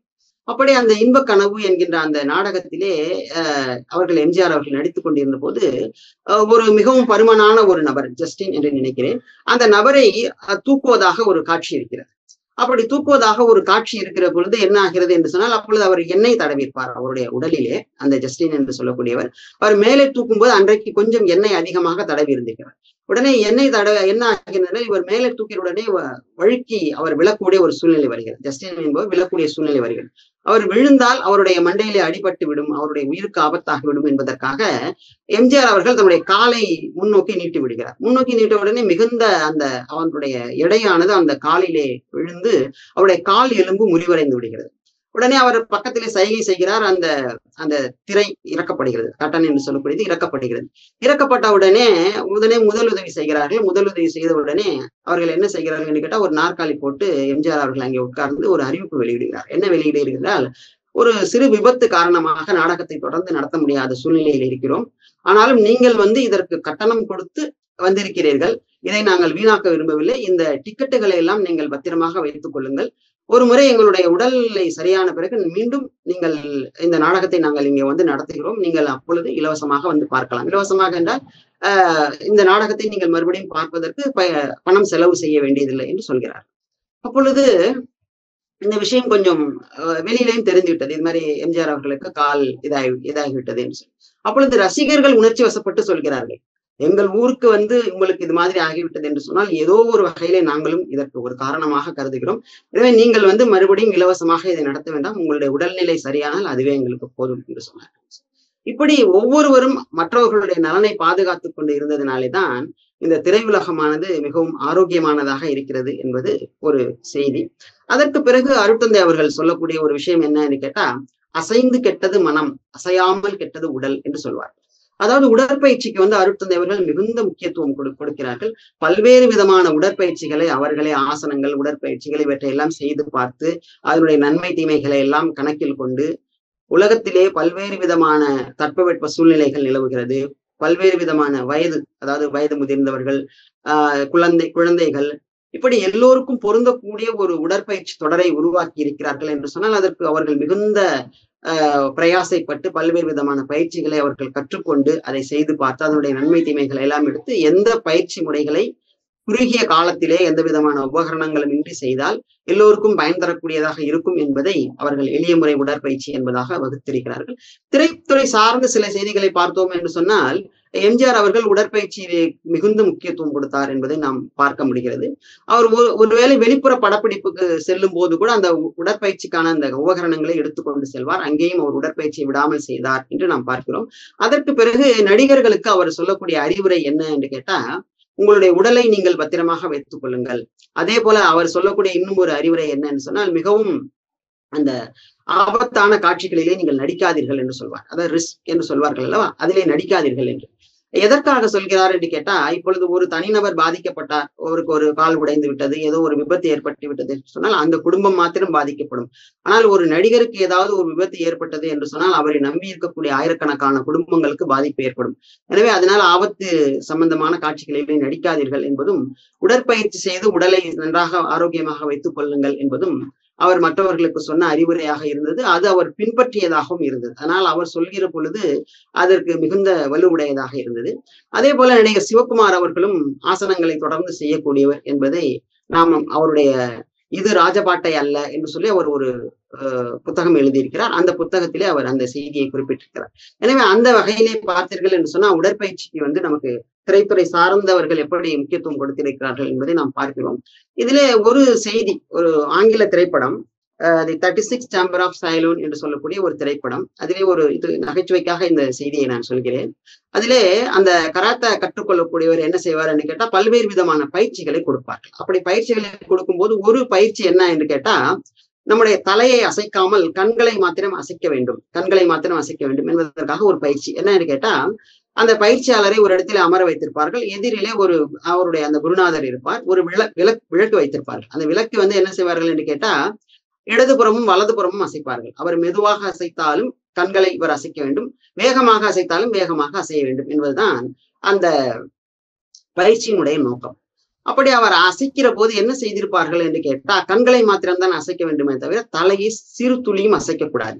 அப்படி அசைக்க கூடாது என்பதற்காக இந்த 2 இடத்திலையும் பார்த்தீர்கள் என்று சொன்னா ஒரு அகர்பத்தி போல ஒரு பொருளை வைத்திருப்பார்கள். முதலிலே அவர் என்ன செய்வார், கொஞ்சம் உணர்ச்சி வசப்பட்டு நாம் இந்த பயிற்சியை வெற்றிகரமாக செய்ய வேண்டும் என்பதற்காக தலையை திருப்புவார். தலையை திருப்பின உடனே அந்த அகர்பத்தி வந்து இந்த இடத்துல சுட்டுவிடும் என்பதற்காக அந்த காட்சி அமைத்திருப்பார்கள். அதற்கு பிறகு அவர் வந்து அந்த கண்களை மிகச்சரியாக அந்த பயிற்சியை வந்து சரியாக செய்வார். எனவே நாம் பயிற்சிகளை செய்கிற பொழுது முறையோடு சரியாக செய்தோம் என்று சொன்னால்தான் அதனுடைய பலன்கள் நமக்கு கிடைக்கும். அருட்தந்தை அவர்கள் அந்த அளவுக்கு நமக்கு வந்து வலியுறுத்துவதில்லை என்றாலுமே கூட நாம் சொல்லிக் கொடுக்கும் போது, ஆசிரியர்கள் சொல்லிக் கொடுக்கும் போது மிகச்சரியாக சொல்லிக் கொடுத்தோம் என்று சொன்னால்தான் அவர்களுக்கு போகக்கூடியவர்களுக்கும் சரியாக செல்லும். அப்படி செய்யவில்லை என்று சொன்னா அந்த பயிற்சி முறையினுடைய பலன்கள் என்னவோ அந்த பலன்கள் வந்து அவர்களுக்கு கிடைக்காது. எனவே பயிற்சிகள் வந்து மிக சரியாக செய்ய வேண்டும் என்பதற்காக இந்த ஒரு செய்தியை நாம பார்க்க இருக்கிறோம். அதற்கு பிறகு ஒரு செய்தி என்ன என்று கேட்டா, கர்மயோகம் என்கின்ற அந்த 10 நெறிகளிலே ஒரு நெறி என்ன என்று கேட்டா, யார் மீதும் வெறுப்போ பகையோ கொள்ள மாட்டேன் என்று சொல்லக்கூடியது ஒரு நெறி. இந்த நெறியை பார்த்தீர்கள் என்று சொன்னா, எம்ஜிஆர் அவர்கள் அவருடைய வாழ்க்கையிலும் கடைபிடித்தார், திரைப்படங்களிலும் அவர் காட்டினார். எப்படி காட்டினார் என்று சொன்னா, அவருடைய திரைப்படத்திலே இருக்கக்கூடிய அந்த எதிர்மறை கதாபாத்திரங்கள் எல்லாமே பெரும்பாலான கதாபாத்திரங்கள் இறந்து விடுவதாக காட்ட மாட்டார், திருந்து விடுவதாகத்தான் காட்டுவார். எனவே எல்லோரும் திருந்த வேண்டுமே தவிர அவர் மீது நாம் வன்மம் வைத்துக் கொள்ள வேண்டியதில்லை என்பதுதான் அவர் மக்களுக்கு சொல்லக்கூடிய ஒரு செய்தியாக இருந்தது. அதற்கு பிறகு பார்த்தீர்கள் என்று சொன்னா, யார் மீதும் வெறுப்போ பகையோ கொள்ள மாட்டேன் என்பதை அவருடைய வாழ்க்கையிலும் கடைபிடித்தார். எப்படி என்று கேட்டா, ஒரு செய்தி நான் விஜயராஜ் என்பவர் யூடியூப் சேனலிலே இந்த செய்தியை சொல்லியிருந்தார். ஸ்ரீதர் அவர்கள் மக்கள் திலகம் அவர்களை வைத்து ஒரு திரைப்படம் தயாரிக்கிறார். அன்று சிந்திய ரத்தம் என்று சொல்லி அந்த படத்தினுடைய தலைப்பு. கருப்பு வெள்ளையிலே அந்த படத்தை தயாரித்துக் கொண்டிருக்கிறார். அதே சமயத்துல இன்னும் ஒரு படம் காதலிக்க நேரமில்லை என்று சொல்லி ரவிச்சந்திரன் அவர்களை வைத்து வண்ணத்திலே படத்தை தயாரித்துக் கொண்டிருக்கிறார். அப்பொழுது இருவருக்கும் சிறிது கருத்து வேறுபாடு ஏற்படுகிறது. அந்த படத்தை அவர் அதோடு நிப்பாட்டி விடுகிறார், தொடரவில்லை, நிப்பாட்டி விடுகிறார். அதற்கு பிறகு பல்வேறு விதமான படங்கள் எடுக்கிறார். படங்கள் எடுத்த பிறகு கொஞ்சம் பொருளாதார ரீதியாக நலிவடைந்து விடுகிறார். நலிவடைந்த பிறகு எல்லோரும் சொல்கிறார்கள், அவரை சென்று பாருங்கள், அவரால் உங்களுக்கு ஏதாவது உதவி கிட்டும் என்று சொல்லி. அப்பொழுது எம்ஜிஆர் அவர்களை சென்று பார்ப்பதற்காக வருகிறார். வருகிற பொழுது அவர் கேட்கிறார், என்ன செய்தி என்று கேட்கிறார். கேட்கும்போது, எனக்கு ஒரு படம் நீங்கள் செய்து தர வேண்டும் என்று கேட்கிறார்.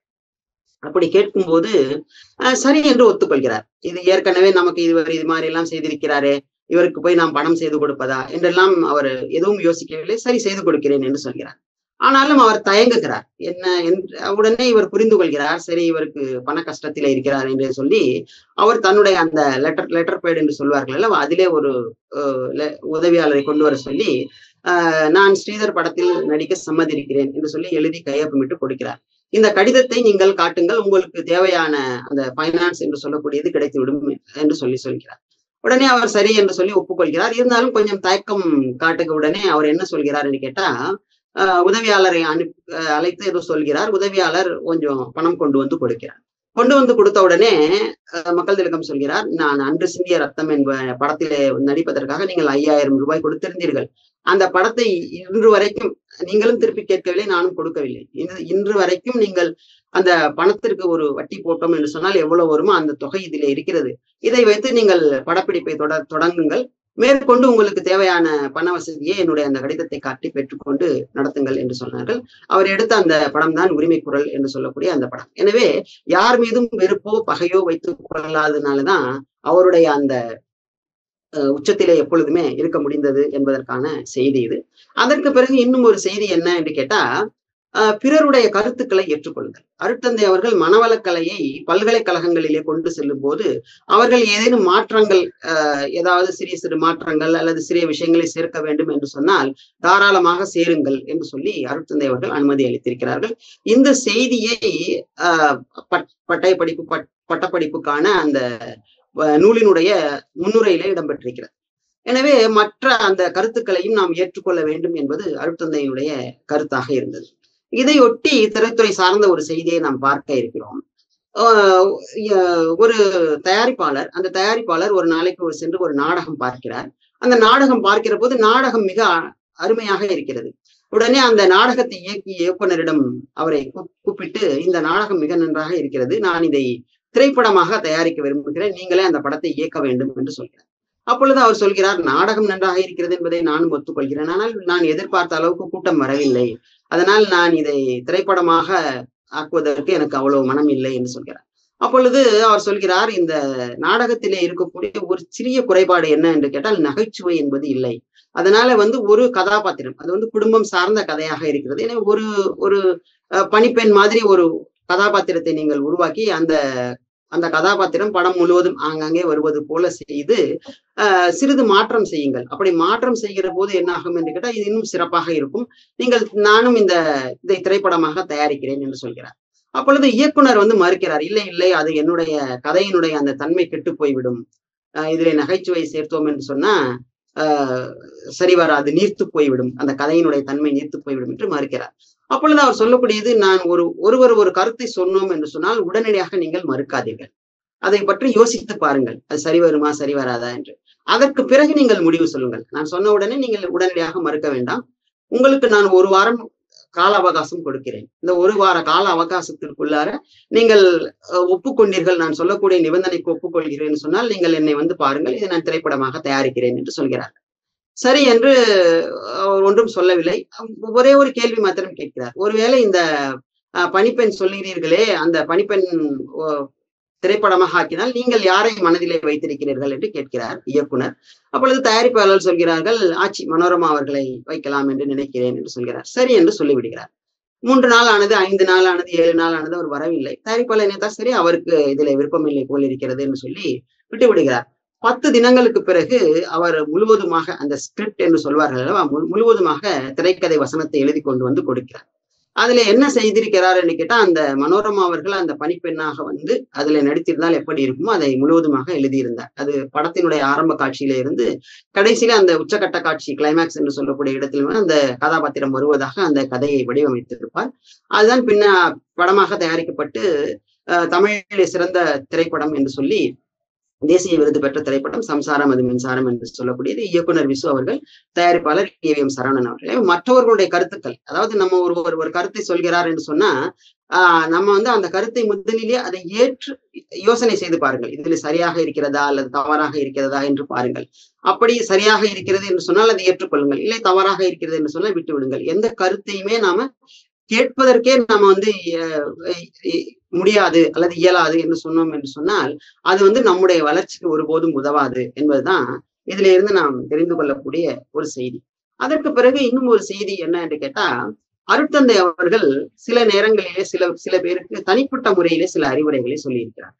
எனவே இந்த தனிப்பட்ட முறையிலே சொல்லக்கூடிய அறிவுரையானது பொதுப்படையாக எல்லோருக்கும் பொருந்தாது. இதை நாம் முதலிலே தெரிந்து கொள்ள வேண்டும். ஒரு சமயம் ஒரு கும்பகோணத்தில் இருந்த பேராசிரியர் கே.ஜே.ஆர். கோபிகிருஷ்ணன் அவர்கள், அவர்களுடைய தாயார் அன்னையார் மிகவும் வயது முதிர்ந்தவர், அவர் அருட்தந்தை அவர்களிடத்திலே சந்தித்து பேசிக் கொண்டிருக்கும் போது எனக்கு ஏதாவது அறிவுரை சொல்லுங்கள் என்று கேட்கிறார். அப்பொழுது அருட்தந்தை அவர்கள் சொல்கிறார்கள், எல்லாரையும் ஆசீர்வதிங்கம்மா, எல்லாரும் நல்லா இருக்கணும் நினைங்கம்மா, அதுவே போதும், எல்லாரும் நல்லா இருக்கணும் ஆசீர்வாதம் பண்ணுங்க, வாழ்த்துங்க, அது போதும் அப்படின்னு சொன்னார். இப்போ யாராவது நம்ம இடத்திலே வந்தா எல்லோருக்கும்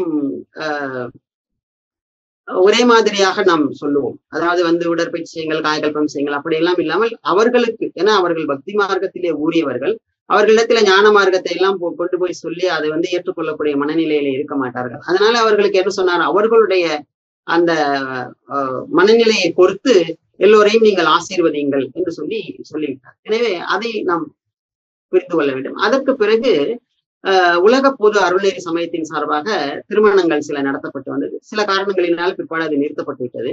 அப்படி திருமணங்கள் நடத்தப்பட்ட போது கும்பகோணத்திலே அனந்தராமன் என்று சொல்லக்கூடிய ஒரு நபருக்கு அருட்தந்தை அவர்கள் திருமணத்தை நடத்தி வைத்தார். அப்படி நடத்தி வைத்த பிறகு தம்பதியர்களுக்கு கூப்பிட்டு அறிவுரை சொல்கிற பொழுது, பட்டு நெசவு செய்யக்கூடிய தொழில் செய்யக்கூடியவர்கள், அவர்களுக்கு அவர்கள் சொன்ன அறிவுரை என்ன என்று கேட்டா, நம்முடைய உடற்பயிற்சியினுடைய பிற்பகுதி, அதாவது மகராசனம், உடல் வருடல், ரிலாக்ஸேஷன், அதாவது உடல் தளர்த்தல் என்கின்ற பயிற்சியை விடாமல் செய்து வாருங்கள் என்று. அவர் தொடர்ந்து எல்லா பயிற்சிகளையும் செய்து வரக்கூடியவர், இருந்தாலும் இந்த பயிற்சிகளை விடாமல் செய்யுங்கள் என்று. ஏன் அவர்களுக்கு அந்த அறிவுரை சொன்னார் என்று கேட்டா, பட்டு நெசவு செய்யக்கூடியவர்களுக்கு பார்த்தீர்கள் என்று சொன்னால் கைப்பயிற்சி, கால் பயிற்சி, கண் பயிற்சி, தசைநார் சுவாச பயிற்சி செய்யக்கூடிய அந்த தன்மைகள், அதனுடைய நன்மைகள் எல்லாமே அவர்கள் செய்யக்கூடிய தொழிலின் மூலமாகவே அது கிடைத்துவிடும். இரண்டாவது பார்த்தீர்கள் சொன்னா அவர்களுடைய அந்த வேலை நேரமானது அதிகமான நேரமாக இருக்கும். எல்லா பயிற்சிகளையும் செய்தோம் என்று சொன்னால் அவர்களுக்கு நேரமும் இருக்காது. அதனால என்ன செய்வார்கள், இன்றைக்கு ஒரு பயிற்சி செய்வோம், நாளைக்கு ஒரு பயிற்சி செய்வோம் என்று சொல்லி விட்டு விடுவார்கள். விடக்கூடாது, ஆனாலும் அவர்களுக்கு என்ன தேவையோ அது அவர்களுக்கு சரியாக செய்யப்பட வேண்டும் என்பதற்காக இந்த அறிவுரையை சொல்லி இருக்கிறார்கள். எனவே அந்த அறிவுரையை பார்த்தீர்கள் என்று சொன்னா அவர்கள் கடைபிடிக்கவும் செய்தார்கள். அதே போல திரைத்துறை சார்ந்து சில நபர்கள், சில தனிநபர்களுக்கு சொன்ன அறிவுரையை நாம் பார்ப்போம். முதலிலே கண்ணதாசன் அவர்கள் வாலி அவர்களுக்கு ஒரு அறிவுரை சொன்னார். என்ன அறிவுரை சொன்னார் என்று கேட்டா, ஒருபோதும் சொந்த படம் எடுக்காதே, ஒருபோதும் எந்த அரசியல் கட்சியிலும் சேராதே என்பதுதான் அவருக்கு சொன்ன அறிவுரை. இந்த அறிவுரையை நான் கடைசி வரைக்கும் கடைபிடித்தேன், அதனால் நான் நன்றாக இருக்கிறேன் என்று வாலி அவர்கள் தன்னுடைய ஒரு நேர்காணலிலே குறிப்பிட்டிருந்தார். இப்பொழுது இந்த அறிவுரையை நீங்கள் வந்து பொதுவாக்க முடியாது. யாருமே திரைப்படம் தயாரிக்காமல் இருக்க முடியாது, அல்லது யாருமே வந்து அரசியல் கட்சி ஆரம்பிக்காமல் இருக்க முடியாது, அரசியல்ல ஈடுபாடு இல்லாமல் இருக்க முடியாது. ஏன் அவர்களுக்கு சொல்கிறார்கள் என்று கேட்டா, கவிஞர்கள் என்பவர்கள் மென்மையான மனம் படைத்தவர்கள். வணிக ரீதியாக அவர்கள் போகிற பொழுது அவர்களாலே அந்த நெளிவு சிலிவுகளை தெரிந்து கொண்டு வெற்றி பெறுவது கடினம் என்பதற்காக அந்த அறிவுரையை அவர்களுக்கு தனிப்பட்ட முறையில சொல்லி இருக்கிறார். அதே போல ஆட்சி மனோரமா அவர்களுக்கு அவர்கள் சொன்ன அறிவுரை என்ன என்று கேட்டால், அவர்கள் கதாநாயகியாக நடிக்க வேண்டும் என்று மிகுந்த ஆர்வத்தோடு இருந்திருக்கிறார். அப்பொழுது அவர் சொன்ன அறிவுரை, இல்லை, நீங்கள் நகைச்சுவை பாத்திரத்தில் நடியுங்கள். என்னதான் நீங்கள் கதாநாயகியாக நடித்தாலும் ஒரு 10 வருடங்கள் நடிக்கலாம், அதற்கு பிறகு நடிக்க முடியாது. ஆனால் நீங்கள் நகைச்சுவை பாத்திரத்திலோ அல்லது குணச்சித்திர வேடங்களிலோ நடித்தால் நீண்ட காலம் நடிக்கலாம் என்று சொன்னார். அதே போல அந்த அறிவுரை அவர் கேட்டு நடந்ததனால் பார்த்தீர்கள் என்று சொன்னால் நீண்ட காலம் அவர் திரையுலகத்திலே வெற்றிகரமாக இருந்தார் என்ற செய்தியை நாம் பார்க்க முடிகிறது. அதற்கு பிறகு பார்த்தீர்கள் என்று சொன்னா பல்வேறு விதமான திரைத்துறை சார்ந்த செய்திகள் இருந்தாலும் காலத்தினுடைய அருமை கருதி இந்த உரையைத்தோடு நிறைவு செய்து கொள்கிறேன். நன்றி, வணக்கம். வாழ்க வையகம், வாழ்க வையகம், வாழ்க. இப்பொழுது ஐயா அவர்கள் நம்முடைய கேள்விக்கு பதிலளிக்க இருக்கிறார்கள். கேள்வி கேட்க விரும்பும் அன்பர்கள் தங்களது கைபேசியை அன்மியூட் செய்து கொண்டு தங்களின் பெயரையும் உயிரையும் தெரிவித்து கேள்வியை மட்டும் சுருக்கமாக கேட்கும் பொழுது அனைவருக்கும் அது பயனுள்ளதாக அமையும் என்பதையும் தெரிவித்துக் கொள்கிறோம். முதலாவதாக கேள்வி கேட்கும் வரும் அம்மையார் ஜெயலட்சுமி அம்மா அவர்கள். வாழ்க வளமுடன் அம்மா, அன்மியூட் செய்துக்கோங்க. ஜெயலட்சுமி அம்மா, அன்மியூட் செய்துக்கோங்கம்மா. ஹலோ அம்மா, வாழ்க வளமுடன்மா. ஐயா வாழ்க வளமுடன். ஐயா வாழ்க வளமுடன்.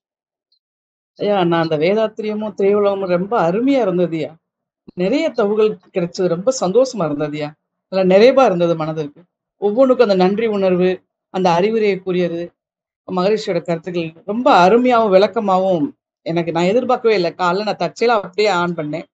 எனக்கு இதை பார்த்ததுமே ரொம்ப மனசுக்கு ஒரு ரெஃப்ரெஷ்மெண்டாகவும் இருந்தது. நல்ல ஒரு நிறைய விஷயங்கள் கேட்கக்கூடிய ஒரு ஆற்றலும் கிடைச்சேன். நான் துணை பேராசிரியர் இருக்கேன்யா, ஃபுல் ஏபிஆர் ஆயிருக்கேன். நாங்க கோயம்புத்தூர்ல இருந்து பேசுறோங்கய்யா. ரொம்ப அருமையாகவும் விளக்கமா இருந்தது. எனக்கு சொல்றதுக்கு வார்த்தைகளே இல்லையா. அது போக வேதாத்திரிய பகுதி 3ன்னு கொடுத்துருக்கீங்க. இதுக்கு முன்னாடி பகுதி 1, பகுதி 2 இதெல்லாம் நாங்க எதுல இருந்து பாத்துக்கலாம் இல்லையா? எந்த புக்கு, எந்த இதுல இருந்து பண்ணிருப்போமா? அது நீங்க பாத்துக்கலாம், அதுல பண்ணீங்கன்னா கிடைக்கும். ஐயா உங்க வாய்ஸ் கிளியரா இல்லையா? எந்த புக்கு பகுதி 1, பகுதி 2 ரெண்டுமே ஸ்கை யோகா டிவில ஏற்கனவே பதிவேற்றம் பண்ணிருக்காங்க, அப்லோட் பண்ணிருக்காங்க. நீங்க உங்களுக்கு கிடைக்கும். இல்லாட்டி என்னுடைய நம்பருக்கு நீங்க ஒரு மெசேஜ் போட்டீங்கன்னா நானே கூட அந்த லிங்க் அனுப்பி வைக்கிறேன். வாழ்க. உங்க நம்பரு சொன்னீங்கன்னா நல்லா இருக்குங்க. சாட் பாக்ஸ்ல போடுறேன். வாழ்க. ஓகே ஓகே, நன்றிங்க. வாழ்க வளமுடன்யா. வாழ்க. நன்றி ஐயா. அடுத்து கிருபாநிதி அம்மா அவர்களை அன்மியூட் செய்துமாறு கேட்டுக்கொள்கிறேன். அம்மா கேளுங்கம்மா. மாலதி அம்மா, வாழ்க வளமுடன். வாழ்க வளமுடன்மா. வாழ்க வளம். ரொம்ப சிறப்பா இருந்ததுயா. அதாவது கடந்த காலத்துக்கு போய் படமெல்லாம் பார்த்ததெல்லாம் நினப்பு வந்துருச்சு. உரிமை குரல் பார்த்தது எல்லாமே ஞாபகம் வந்ததுயா. ரொம்ப சிறப்பா இருந்தது ஐயா. நீங்க வேதாத்திரியம் திரையுலகம் பேசல, இப்ப நடிகர் ஐயா சிவாஜி கணேசன் ஐயா, எம்ஜிஆர் ஐயா, சிவகுமார், இவங்க ஐயா அவங்களெல்லாம் நீங்க சொன்னீங்க. உண்மையிலேயே அவங்களெல்லாம் நம்ம படிச்சிருக்கோம். நீங்க சொன்ன புக்கு எல்லாம் ஓரளவு நாங்களும் படிச்சிருக்கோம். ஆனா ஐயா, இந்த காலகட்டத்துல இப்ப நடிக்கிறாங்க பாருங்க, இவங்களுக்கு நம்ம வேதாத்திரியம் பொருந்துமோ? ஆனா அதே இன்னைக்கு கண்டிப்பா நல்லவங்களும் இருக்காங்க நிறைய பேர். இது நம்ம எப்படி ஏத்துக்கிறது? இப்படி இப்ப போற காலகட்டத்துக்கு இன்னைக்கு உள்ள நடிகர்கள் மத்தவங்க மேல பொறாமை, போட்டி அப்படிலாம் இருக்கா? எனக்கு இப்ப படமெல்லாம் நான் பாக்குறது கிடையாது, எனக்கு தெரியாது. ஆனாலும் இப்ப உள்ள நடிகர்களை பத்தி உங்களுடைய கருத்து என்னையா? நன்றி ஐயா. வாழ்க வளம். வாழ்க வளமுடன்மா. இப்போ உள்ள நடிகர்களும் இது நல்லாதான் பண்றாங்க. இப்போ சந்தானம் ஐயா கூட நம்முடைய மன்றத்துல இருக்காங்க. சேதுபதி, நடிகர் சேதுபதி விஜய் சேதுபதி, அவங்களும் காயகல்ப பயிற்சி எடுத்திருக்காங்க. இப்ப பாக்கியராஜ் ஐயா வந்திருக்காங்க. இது மாதிரி நிறைய பேர் மன்றத்தோடு தொடர்பு இருக்காங்க. ஆனா திரையுலகத்துல இருக்கிற போது பாத்தீங்கன்னா ஒரு லிமிடேஷன்ஸ்ல தான் அவங்க பண்ண முடியும். ரொம்பவும் நம்ம இருக்கிறோம் அப்படின்றத வெளியில எல்லாம் காட்டிக்க முடியாது. சில நேரங்கள்ல அது எப்படி அவர்களுக்கு நேர்மறையாக உதவி செய்தோ, சில நேரங்கள்ல அது எதிர்மறையான விளைவுகளை கூட ஏற்படுத்துவதற்கு வாய்ப்பு இருக்கு. ஏற்படுத்தும்னு சொல்லல. என்ன சொன்னா, வாலி அவர்கள் ஒரு முறை சொல்ற போது சொன்னாரு, நீங்க இவ்வளவு நல்லா கவிதை எல்லாம் எழுதுறீங்க, புக் எல்லாம் போடுறீங்க, ஏன் யாருக்கும் சொல்லல அப்படின்னு. அவர் சொன்னாரு, நான் திரைப்பட பாடல் எழுதுறதுக்காக வந்திருக்கேன். ஆனா இயக்குனர்கள் அந்த அளவுக்கு படிச்சவங்க எல்லாம் இருக்க மாட்டாங்க. அதனால அவர்கிட்ட நம்ம இதெல்லாம் தெரியும் அப்படின்னு காட்டிக்கிட்டு அவங்க நம்மளை கூப்பிடவே மாட்டாங்க. ஒரு வார்த்தை சொல்லுவாங்கல்ல, அவன் அகராதி பிடிச்சவன். அது ஆக்சுவலா அகராதி பிடிச்சவன் இல்ல, அகராதி படிச்சவன். அதனால நிறைய படித்தவர்கள் இருந்தாங்க அப்படின்னா படிக்காதவர்கள் அவர்களை ஒதுக்கிடுவாங்க அப்படின்னு. அதனால இந்த ஆன்மீக துறையில இருக்கிறோம் அப்படின்றத ரொம்பவும் அவங்க பிரபலப்படுத்திக்கிட்டாங்க அப்படின்னா அதுல இல்லாதவங்க அவங்கள கொஞ்சம் இது பண்றதுக்கு வாய்ப்பு இருக்குன்றதுனால நிறைய காட்டிக்கிறதுல நிறைய அன்பர்கள் இருக்காங்க. இப்பவும் நம்முடைய மனவளக்கலையிலேயே நிறைய பேர் இருக்காங்க. சில பேர் மாத்திரம் தான் அதை வெளியில காட்டிக்கிறாங்க. நம்முடைய ஒரு நோக்கம் என்ன அப்படின்னா, அருட்தந்தை அவர்களுடைய வாழ்க்கை வரலாறுமே கூட அந்த பயோபிக் என்று சொல்கிறார்களா, வாழ்க்கை வரலாறு எப்படி ஸ்ரீ ராகவேந்தர் அது மாதிரிலாம் எடுத்திருக்காங்கல்ல, அதுவும் வருங்காலத்துல வந்து எடுக்கப்படுவதற்கான வாய்ப்புகள் நிறைய இருக்கு. அதே மாதிரி வேதாத்திரிய கருத்துக்களை இப்ப ஆனந்த வாழ்க்கை இந்த திரைப்படம் மூலமாக எடுத்திருக்காங்க இல்லையா.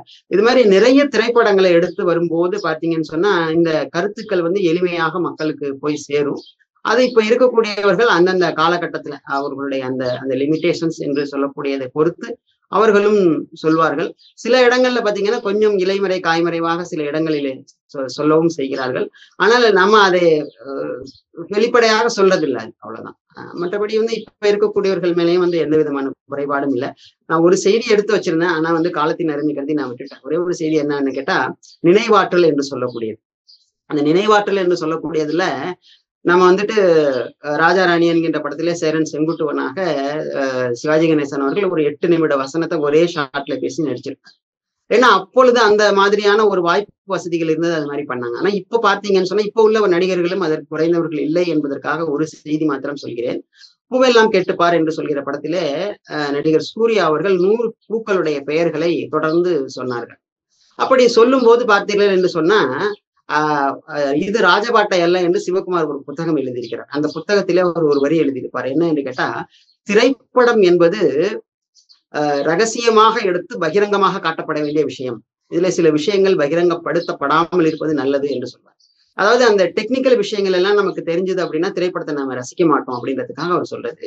இப்ப இது வந்த உடனே எல்லாரும் என்ன விமர்சனம் வச்சாங்க அப்படின்னா, இதெல்லாம் ஒண்ணும் மனப்பாடம் பண்ணி சொல்லியிருக்க மாட்டார், சும்மா வாய் அசைச்சிருப்பாரு, அதுக்கு பிறகு டப்பிங்ல வந்துட்டு அவர் பார்த்து சொல்லியிருப்பாரு அப்படின்னா. நடிகர் சூர்யா வந்து இதற்கு எதுவும் மறுப்பு தெரிவிக்கல, ஒண்ணும் சொல்ல, பேசாம விட்டாங்க. ஆனா அதற்கு பிறகு நம்முடைய அந்த கார்கில் போர் நடந்தது பாத்தீங்களா, அதுல இறந்த போர் வீரர்களுக்காக நிதி திரட்டக்கூடிய ஒரு நிகழ்வு நடந்தது. அந்த நிகழ்வுல லைவா அந்த 100 பூக்களுடைய பெயர்களையும் அவர் சொன்னார். எனவே இப்பொழுது இருக்கக்கூடியவர்களும் மிகவும் சிறப்பானவர்களாக இருக்கிறார்கள். அவர்களுடைய பற்றிய செய்திகளும் ஒரு காலகட்டம் வருகிற போது பகிர்ந்து கொள்கிறேன். நன்றி, வணக்கம், வாழ்க. நன்றி ஐயா, வாழ்க. ரொம்ப சிறப்பு, நன்றி ஐயா, வாழ்க வளமுடன். வாழ்க வாழ்க வளமுடன் அம்மா. ஐயா, உங்களோட அனுமதியோட கிருபாநிதி அம்மாவுக்கு ஒரு செய்தி சொல்லிக்க விருப்பப்படுறேன். நீங்க அம்மா வாழ்க வளமுடன்.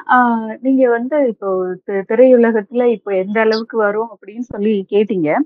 இப்ப இந்த ஆனந்த வாழ்க்கை அதனுடைய தயாரிப்புல நானும் கொஞ்சம் சர்வீஸ் பண்ணதுனால இதனுடைய இது எனக்கு கொஞ்சம் தெரிய வந்தது. நீங்க ஆனந்த வாழ்க்கை நம்ம இங்க சென்னையில இருக்கிற பிரசாத் ஸ்டுடியோல நம்ம லான்ச் பண்ணோம் இல்லைங்களா, அது வந்து லைவா கூட நம்ம பார்த்தோம். நீங்க அதுல எடுத்து பார்த்தாவே தெரியும், நிறைய இயக்குனர்கள், நடிகர்கள், பாடலாசிரியர்கள்லாம் வந்து கண்டிப்பா இதுல ரொம்ப ஆர்வமா இருக்காங்க. சிலர் வந்து நம்ம பயிற்சியை எடுத்துட்டே இருக்காங்க. அவங்க வந்து ஒரு தேடல் இருக்கு. இன்னும் சொல்ல போனா நமக்குரிய தேவையை விட அவர்களுக்கு அதிகமான தேவை இருக்கு. அவர்களுக்கு வந்து அந்த தொழில் மூலமாக அதிக சிக்கல்கள் இருக்கு. ஒரு மிக எளிதாக ஒரு தவறான பாதைக்குள் அவங்க வாழ்க்கையை ஆற்றிக்கொள்ள வேண்டிய ஒரு தருணம் இருக்கு. ஸோ அதெல்லாமே என்னை நிறைய டைரக்டர் வந்து அங்க ஓப்பனாவே அதை எல்லாமே சொல்லி இதெல்லாம் என்னுடைய வாழ்க்கையில நான் பண்ணேன். இதுல இருந்து நான் மீண்டு வந்தேன். டைரக்டர் கதிர் எல்லாம் அவரோட வாழ்க்கையை அப்படியே சொன்னாரு. இது மாதிரி இவ்வளோ இதுல இருந்து வழக்கமா நான் போயிட்டு ஒரு மது இருந்துட்டு அப்படி எல்லாம் இருந்தேன். அப்போ ஒரு நிலையில வந்து என்ன ஆழியார் போய் அங்க பயிற்சி எல்லாம் எடுத்துட்டு அப்போ வந்து நிறைய பேருக்கு அது தேவைப்படுது அப்படிங்கிறதையும் அவங்க உணர்ந்துட்டு அந்த நிகழ்ச்சியை இன்னுமே பிரசாத் ஸ்டுடியோல வந்து சொல்றாங்க, இதை போல நாங்க வந்து இத்தனை வருடங்கள்ல நாங்க ஒரு திரை வெளியீட பார்த்ததில்லை அப்படின்னு. அது போல தொடர்ந்து அந்த இயக்குனர் சங்கத்துல இருக்கிற, நான் சொல்றது வந்து பெரிய ஆக்டரும் சமுத்திரக்கனி போன்றவர்களும் இதனுடைய இதை வந்து நமக்கு அங்கேயே சொன்னாங்க. அவருடைய வாழ்க்கையிலும் பின்பற்றுறாங்க. லிங்குசாமி அதை போல இயக்குனர்கள். நம்ம சிறு சிறு கதாபாத்திரத்துல நடிக்கக்கூடியவங்க, உதவி இயக்குனர்கள், எடிட்டர், இந்த மாதிரி இருக்கிறவங்களும் அன்னைக்கு வந்து நிறைய பேர் வந்து நம்மள்கிட்ட இங்க சென்னையில எங்கெல்லாம் இருக்கு அப்படிங்கிற மாதிரி நம்பர் வாங்கிட்டு இன்னுமே கூட நமக்கு கால்லாம் வருது, எங்கே வந்து எங்களுக்கு போய் கத்துக்கலாம் அப்படின்னு சிலர் வந்து இன்னும் எடுத்துட்டு தான் இருக்காங்க.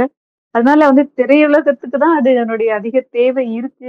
அவர்களுக்கு ஏற்ற மாதிரி அதை செய்து கொண்டுதான் இருக்கிறார்கள். அதை நாம இன்னும் அவர்களுக்கு கொண்டு போய் சேர்க்க வேண்டிய ஒரு நிலையில இருப்பதனால ஐயாவுடைய இந்த தலைப்பு வந்து இன்னைக்கு மிகவும் தேவையாகப்படுகிறதுமா. வாழ்க வளமுடன். நன்றிமா, அருமையான விளக்கம்மா, வாழ்க வளமுடன். ஆமா, நீங்க அந்த ஸ்கை யோகாலயே போயிட்டு அந்த ஆனந்த வாழ்க்கை ஆமா, லான்ச் நான் பாத்துட்டேம்மா. கதிர் ஐயா பேசுனதெல்லாம் கூட நான் ஆமா ஆமா பாருங்க, நல்லா இருக்கும். ஓகே, நன்றி ஐயா, நன்றி ஐயா. ரொம்ப நன்றி சிறப்புயா. நன்றி நன்றி ஐயா. வாழ்க வளமுடன். வாழ்க வளமுடன். வாழ்க வளமுடன். நன்றி ஐயா. அடுத்து நமக்கு ஜெயலட்சுமி அம்மா அவர்கள் 581 ஐசேத போட்டிருக்கு. வாழ்க வளமுடன். அம்மா அன்மியூட் பண்ணிக்கோங்க. அம்மா வாழ்க வளமுடன்மா. வாழ்க வளமுடன். ஐயா வாழ்க கேளுங்கம்மா. வளமுடன்யா. வாழ்க வளமுடன். ஐயா உங்க வாழ்க வளமுடன்ங்க ஐயா. ஐயா உங்க உரை சிறப்பா இருந்ததுங்க. பாதியில இருந்து ஜாயின் பண்ணேன் நானு. அது யூடியூப்ல கேட்டுக்கிறேங்க. இப்ப நம்ம மன்றத்துல இருக்கோம், அதனால சினிமா பாக்கலாமா பார்க்க கூடாதுன்னு ஒருத்தவங்க பாக்கலாங்கிறாங்க. எங்க இதுல நீங்க மன்றத்துல இருக்கீங்க, சினிமாக்கு எதுக்கு போறீங்க, சினிமா எல்லாம் பாக்கலாமா அப்படின்னு அது வேற கேக்குறாங்கய்யா. அதனால என்னன்னு எனக்கு தெரியலங்க. அதுக்காக கொஞ்சம் விளக்கம் கொஞ்சம் சொல்லுங்க. தேர்ந்தெடுத்து பாருங்க, தேர்ந்தெடுக்க முடியாது பாக்காதீங்க, அவ்வளவுதான். ஓ சரி சரிங்க. சரி ரைட்டுங்க. சில நல்ல படங்கள் வரதான் செய்யுது. ஆனா என்ன ஒரு சிக்கல் என்ன இருக்குன்னா, அது மக்களை சென்று அடைவதற்கு முன்னாலே அந்த திரையரங்குகளை விட்டு எடுத்துடுறாங்க. நல்ல படங்கள் எல்லாம் போகும். சிறப்பான நம்ம நல்லது இருந்தா நல்லதை எடுத்துக்கிறோம், வித்தியாசமான எடுத்துக்கிறோம். சரி சரிங்க, அதுக்காக தான் கேட்டேன். ஓகேங்க, வாழ்க வளமுடன். வாழ்க வளமுடன். அடுத்து கவிதா கோவிந்தராஜன் அம்மா அவர்களை அன்புடன் அழைக்கிறோம்.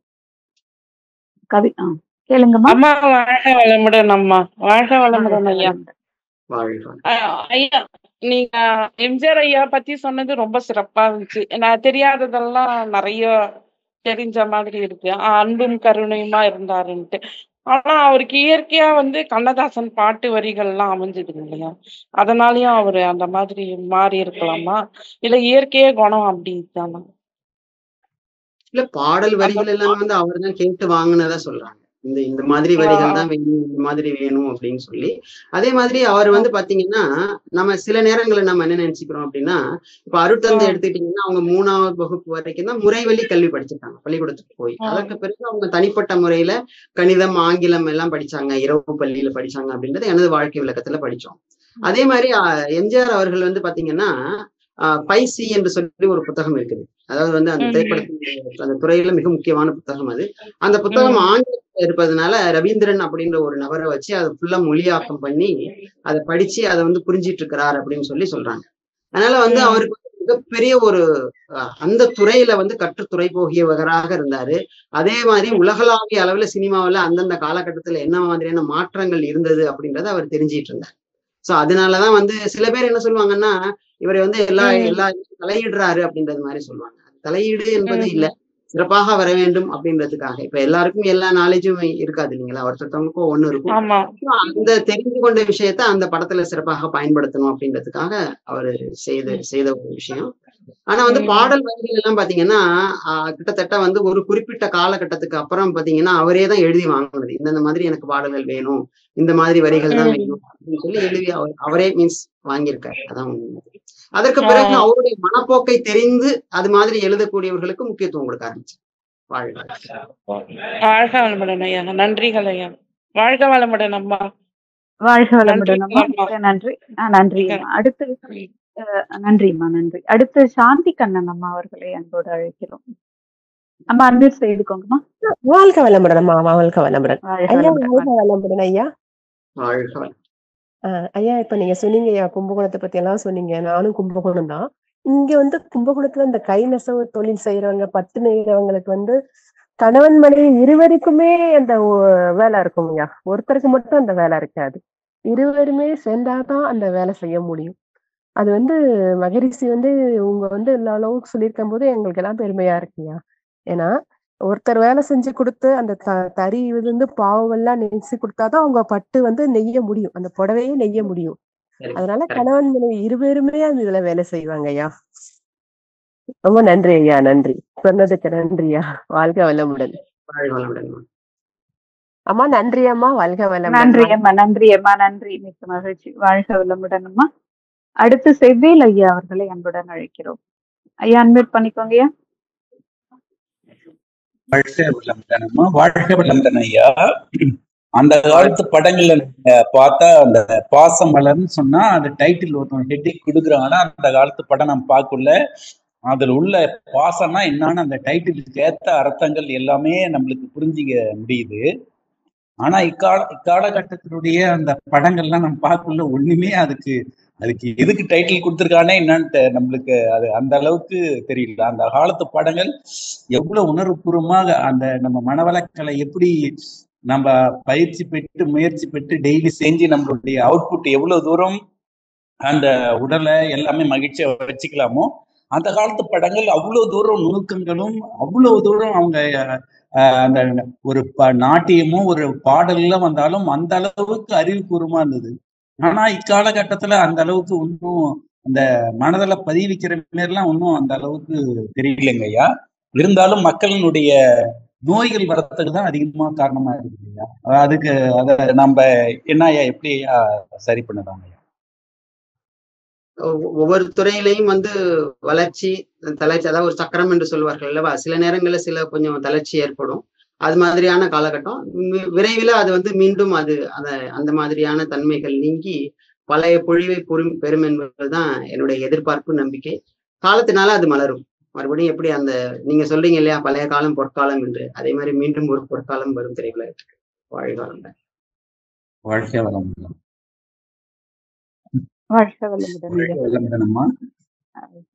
நன்றி ஐயா, நன்றி. அன்பர்கள் இன்னும் யாராவது இருப்பின் கேள்வியை கேட்கலாம். வாழ்க வளமுடன்.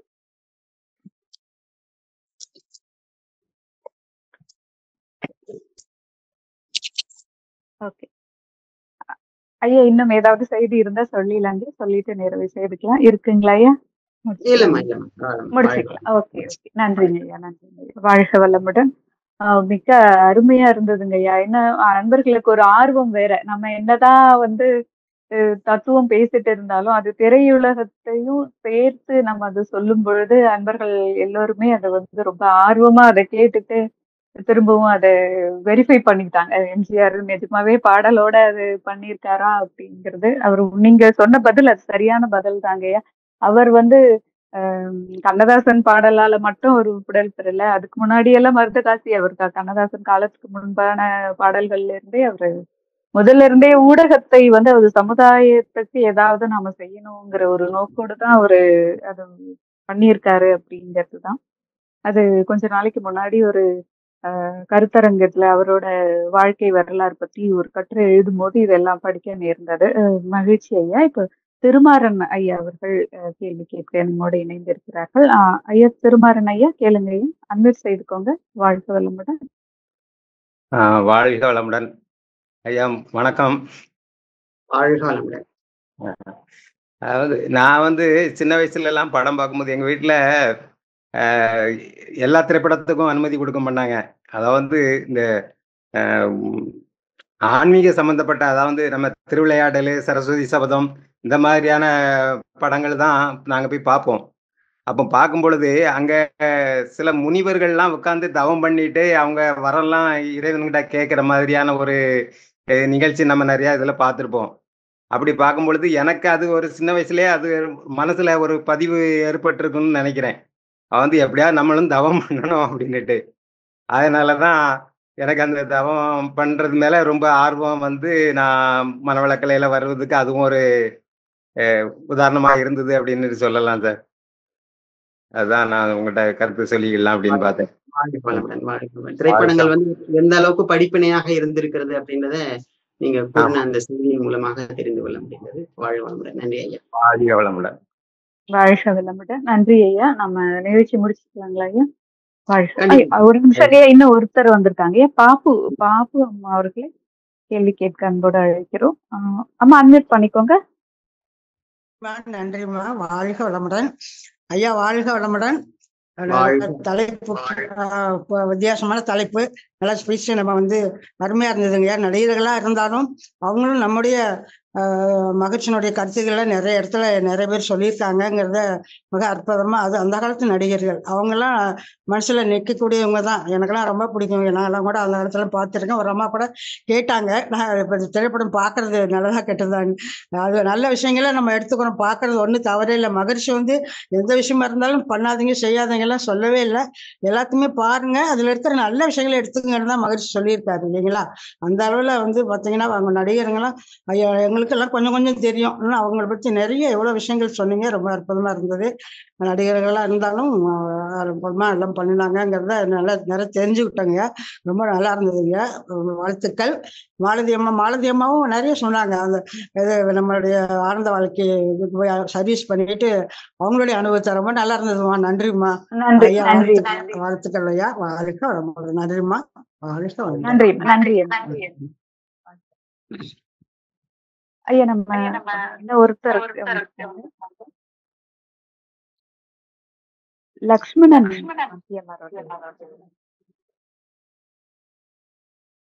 வாழ்க்கை வளமுடன்மா. வாய்ப்பு கொடுத்தமைக்கு நன்றி ஐயா. திரைத்துறை உலகத்தை பற்றி நல்லா சிறப்பாக சொன்னீங்க ஐயா. இப்போ இருக்கிற காலகட்டத்தில் அந்த காலத்தில் இருக்கிற படங்கள் வந்து எப்போதுமே இப்போ எந்த ஒரு படமாக இருந்தாலும் ஒரு அறிவுறுத்தல் சொல்கிற மாதிரி தான் இருக்கும். இப்போ இருக்கிறதெல்லாம் வந்து அந்த அளவுக்கு பிஸ்னஸ் மோட்டிவாக பார்க்குறாங்களே ஒழிய ஒரு அதனால் பின்விளைவுகள் வந்து இன்னைக்கு இருக்கிற யங்ஸ்டர்ஸாக இருக்கட்டும், சுற்றுப்புறர்கள் இருக்கட்டும், எல்லாமே பாதிப்பு வர மாதிரி தாங்க படங்கள் எடுக்கிறாங்க. நடிக்கிறவங்களுக்கும் பாதிப்புகள் இருக்குது, அதை பார்த்துட்டு வரவங்களுக்கும் பாதிப்புகள் இருக்குது. அது ஏங்க ஐயா அந்த மாதிரி அப்படி ஒரு நிலைமை இருக்குது? அது ஒரு விஷயம். இது இப்போ நம்ம வாழ்க்கை வளமுடன்ல வந்து இப்போ தான் ஒரு இந்த ஆனந்தம் அந்த இது ஒரு பாடல் எடுத்திருக்காங்க. இதை வந்து ஒரு திரையுலகத்துக்கும் நம்ம ஒரு நல்ல ஒரு சிறப்பாக கொண்டு போனோம்னா, அதாவது படிக்க சொல்கிறத விட இப்போ படங்கள் பார்த்து இது பண்ணுறப்ப நிறைய விஷயங்கள் வந்து குழந்தைகள் வந்து இப்போ ஒரு பாட்டுன்னா ஈஸியாக லேர்ன் பண்ணிக்குது. அப்போ அந்த மாதிரி விஷயங்களை கொண்டு போனோம்னா ஒரு நல்லா சிறப்பாக இருக்கும்லங்க ஐயா. இதுக்கு உங்களுடைய கருத்துங்கள் என்ன ஐயா? வாழ்க வளமுடன். வாழ்க வளமுடன். இப்ப கொஞ்சம் இந்த காலத்து படங்கள் சரியில்லை அப்படின்றது மாதிரி சொல்றாங்க. முக்கியமாக சொல்ல வேண்டிய விஷயம் என்னன்னா, ஒரு நல்ல படங்கள் வருகிற பொழுது அந்த காலத்துல எந்த அளவுக்கு கொண்டாடப்பட்டதோ அந்த அளவுக்கு இப்பொழுது நல்ல படங்கள் வரும்போது அது கொண்டாடப்படுவதில்லை என்பது ஒரு காரணம். அருட்தந்தை அவர்கள் சொல்லக்கூடியது என்னன்னா, எப்படி வந்து சமுதாயம், அதாவது அரசியல் தலைவர்களை பற்றி சொல்லும்போது மக்களுடைய மனநிலை எப்படி இருக்கோ அதை பொறுத்துதான் தலைவர்கள் வருவாங்க அப்படின்னு. எனவே மக்களுடைய மனநிலை, இப்ப நல்ல படங்களை நீங்க வந்து கொண்டாடுனீங்கன்னா அதே மாதிரி படம் எடுக்கணும் அப்படின்னு நினைப்பாங்க. ஆனா அந்த மாதிரியான படங்கள் இல்லாம நம்மளும் வந்து அந்த ஸ்டார் வேல்யூ இருக்கிற படங்கள் பார்க்கணும் அப்படின்றது மாதிரி நம்ம போகணும் அப்படின்னு சொன்னா அந்த மாதிரியான படங்கள் வந்து வருவதற்கு நம்மளும் வந்து ஏதோ ஒரு வகையில காரணமாக இருந்துடுறோம். ஆனா வந்து எல்லாமே வந்து ஒரு குறிப்பிட்ட காலகட்டத்துல வந்து ஒரு அந்த அப் டவுன் என்று சொல்லக்கூடியது. விஞ்ஞான வளர்ச்சி வருகிற பொழுது இப்ப நாடகம் ஒரு காலத்துல இருந்தது, அதற்கு பிறகு சினிமா வந்தது. சினிமாவில் பாத்தீங்கன்னா ஆரம்பத்துல புராணங்கள், இதிகாசங்கள் அதை பற்றி எடுத்தாங்க. அதுக்கு பிறகு சமூக படங்கள் எடுத்தாங்க. இப்படி வேறு வேறு விதமான மாறுதல்கள் வரும்போது சில இடங்கள்ல கொஞ்சம் சிறு சறுக்கல்கள் இருக்கும். அதுல இருந்து மீண்டும் மீண்டு எழும் என்பதுதான் நம்பிக்கையும் எதிர்பார்ப்பும். வாழ்க வளமுடன். நன்றிங்க ஐயா. வாழ்க வளமுடன். அம்மா நன்றிங்கம்மா. வாழ்க வளமுடன். வாழ்க வளமுடன். நன்றி ஐயா. அடுத்து கலைமதி மோகன சுந்தரம் அம்மா அவர்களே கேள்வி கேட்க அழைக்கிறோம். அம்மா அன்மியூட் பண்ணிக்கோங்கம்மா.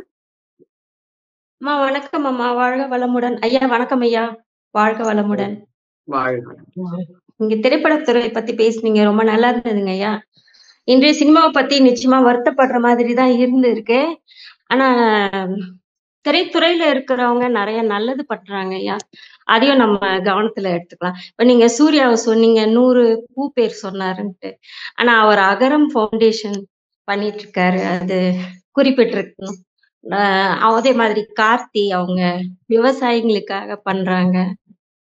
அப்புறம் திரைத்துறையில இருந்து வந்த பாலா நிறைய நல்லது பண்றாங்க. திரைப்படங்கள் மோசமா இருக்கலாம், ஆனா அங்க இருந்து நிறைய நல்லது பண்றாங்க அப்படின்றத சொல்லணும்னு நினைச்சேங்க ஐயா. அது மாதிரி திரைப்பாடல்கள்ல நிறைய அந்த காலத்து பாடல்கள் ரொம்ப கருத்தா, நம்ம மனசுக்கு வருத்தமா இருந்தா அது நம்மள பூஸ்ட் பண்ற மாதிரி நிறைய இருக்கும்.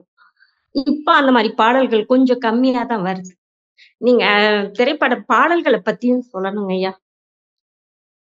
கண்டிப்பாமா, இன்னொரு சந்தர்ப்பம் வரும்போது சொல்லலாம். நீங்க சொன்ன தகவல்கள் நல்ல தகவல் தான். அதாவது வந்து நான் வந்து நினைவாற்றல் அப்படின்றதுக்காக அந்த தலைப்பை ஒட்டி அந்த செய்தியை நான் வெளியிட்டேன். மற்றபடி வந்து அவர்கள் அகரம் என்கின்ற அமைப்பை வைத்துக்கொண்டு மாணவர்களுடைய கல்விக்கு உதவி வருவது, அதே மாதிரி கார்த்தி வந்து விவசாயிகளுக்கு உதவி வருவது, இந்த மாதிரியான செய்திகள்லாம் பகிர்ந்துக்கிட்டீங்க.